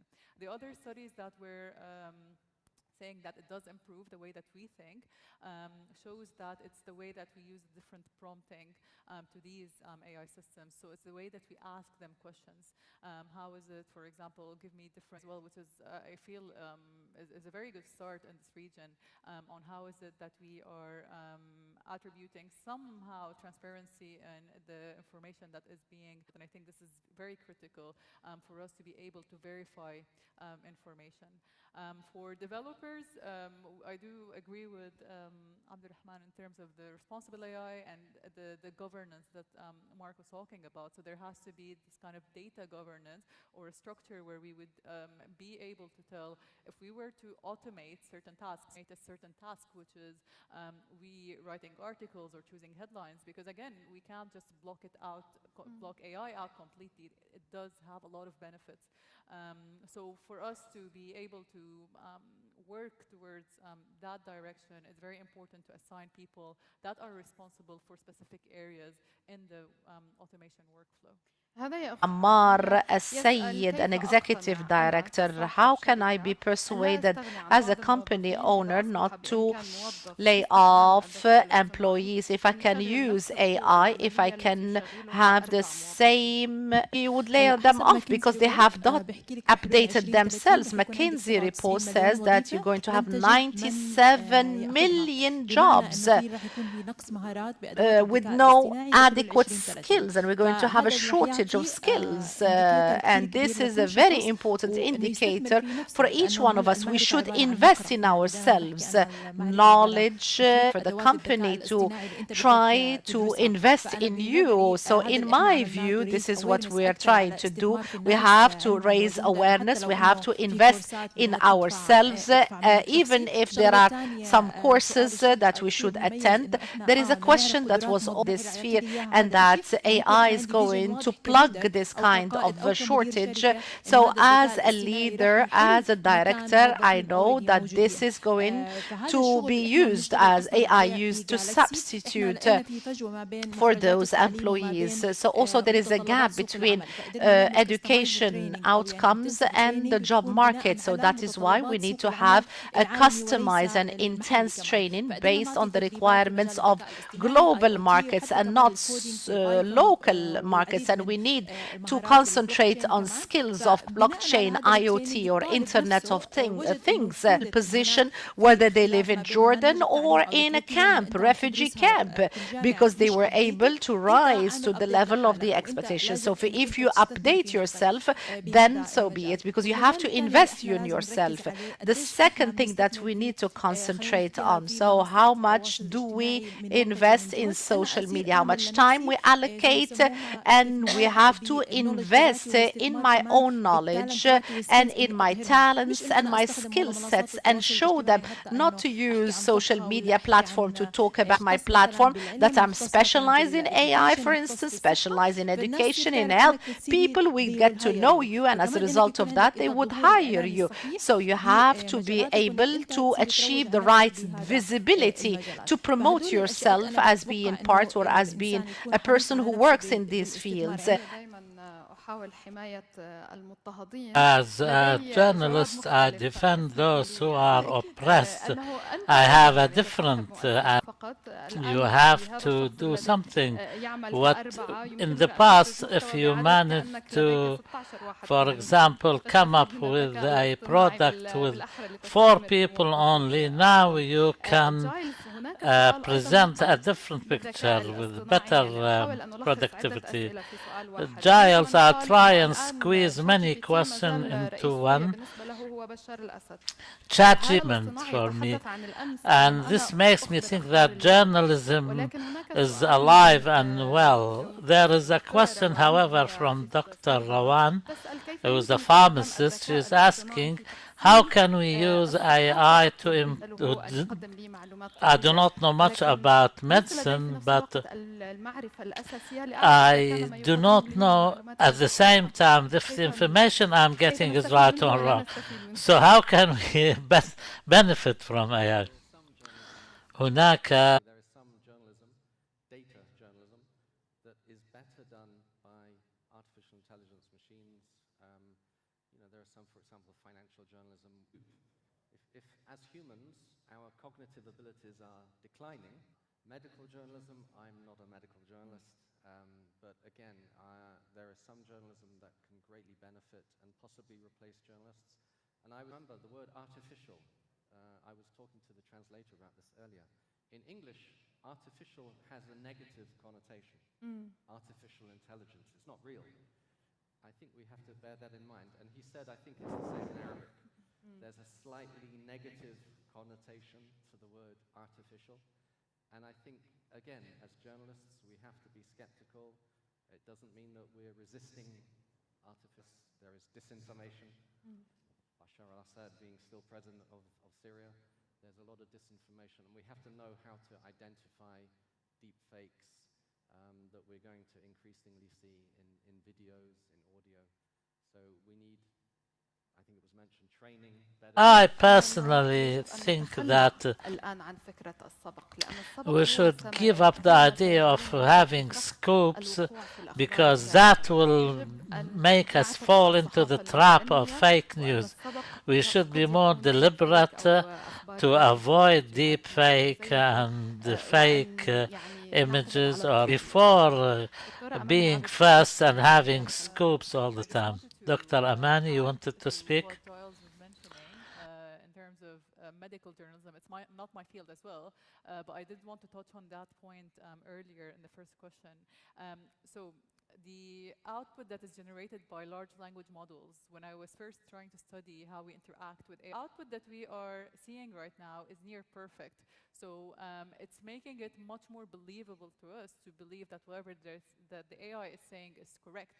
And this is where we would fall into the automation bias. This is a term that we discuss in research, where we start thinking that the AI, whatever it's saying, is correct because we don't have the AI, because the way the confidence that it tells us, it explains, the thinking capabilities that they're just talking about right now and developing, is making us more basically thinking that whatever it's saying, it is correct. And this is what we need to take care of. And that also reflects on the deep fakes, that somehow, no, it's correct or it's fake or whatever it is. But the main thing here is that even if it's fake, it's creating doubt in the public. And that's the thing that we need to care. Mr. Abdulrahman al-Shafi, there is the legal aspect too. Is the artificial intelligence is an addition or a deletion of the human factor? This is how some AI is being used when it comes to organizing security, or at entry points at airports, or facial identification techniques. So it's already there. There are some examples of it. And crowd management, for example, used when it comes to the personal data and machines are data, your bio data can be trained, the machines can be trained. In the security field, this has been going on for some time, as we said in crowd management, for example. From a legal point of view, this is one of the biggest challenges now as to how to legislate, to regulate AI, to see how it can help them prepare their cases. Mark, your final recommendations. We are finishing this about AI in the media. We need to be critical. Just as an example, you asked about security. Yes, security can be important, but what kind of security and whose security? When we talk about AI, Giles mentioned the Middle East revolution. Where does that come from? Central African Republic, right? Do people get displaced because corporations need cobalt? What about what's going on in Greenland? How much of that is about precious metals required for development? Whose security are we concerned about? The thing is whether it's anything is a utopia, because whether good or bad, the truth is always more messy and complicated than, yes, this will be an emancipatory utopia versus a dystopia. So it's just question. دكتور ريما دياب، توصياتك الأخيرة. أنا بتوقع إنه لازم نستثمر أكثر في اللغة العربية. Expect that we should invest more in the Arabic language, increase regional collaboration between all countries, so that we can come up with the kind of rules and regulations, legislation to deal with this. Also to invest in ourselves. The future begins now with investing in your own phone. You should know that there is 47 million people who are deprived of that. So thankfully at Galaxy we benefited from the World Economic Forum, and we managed to in 2018 bring the internet into our refugee camp. So people use these things every day, but there are marginalized people who have no access even to the internet, let alone any effect, and donate our old computer, transfer knowledge, or invest in ourselves. Abdurrahman Al-Shafi, what about you? We should not, at the same time, we should take into account ethical security and human resource considerations, without, of course, not being careless about other negative aspects. Dr. Amani Al-Abd. In the way that we would possess skills, improve ourselves, and the skills that we would obtain and leverage from these technologies. But it's better for us to learn how to use the technology for our own advantage rather than just use it for the sake of using it and then contribute to the sustainability issues that were raised in this panel discussion. I would suggest that we invest to create tools, so not using them to just solve any issue, but using them or utilizing them to create tools that are specialized, and in that way we would reduce the error rates that we are seeing now with every time that we ask any LLM any question. Giles? Yeah, I mean, be excited, be adventurous, be open, something white and fluffy, but it's a physical location, and it's draining energy, resources, and whose resources is it taking? There are all sorts of issues. So ask questions, be excited, be open, but as a good journalist, be skeptical and ask questions.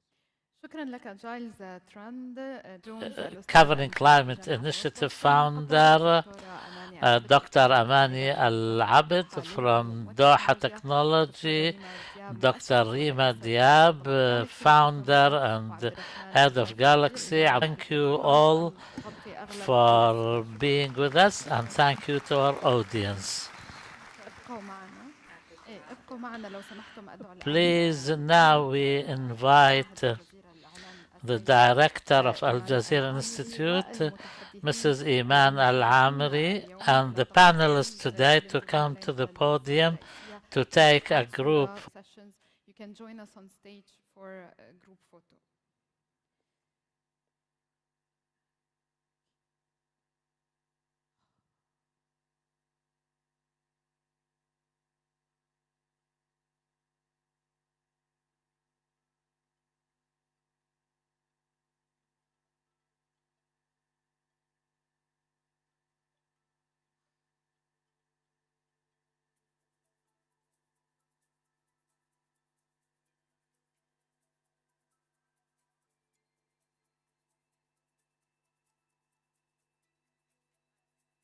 المسجلين في الورش التدريبية إلى الالتحاق بها Leah مباشرة بعد invites الاستراحة the الثانية التي participants to join the كان two هناك الكثير من workshops that الأسئلة are going to التقنية take حول الأدوات place الذكاء الاصطناعي half an hour from now. So we're going to tackle issues such as AI.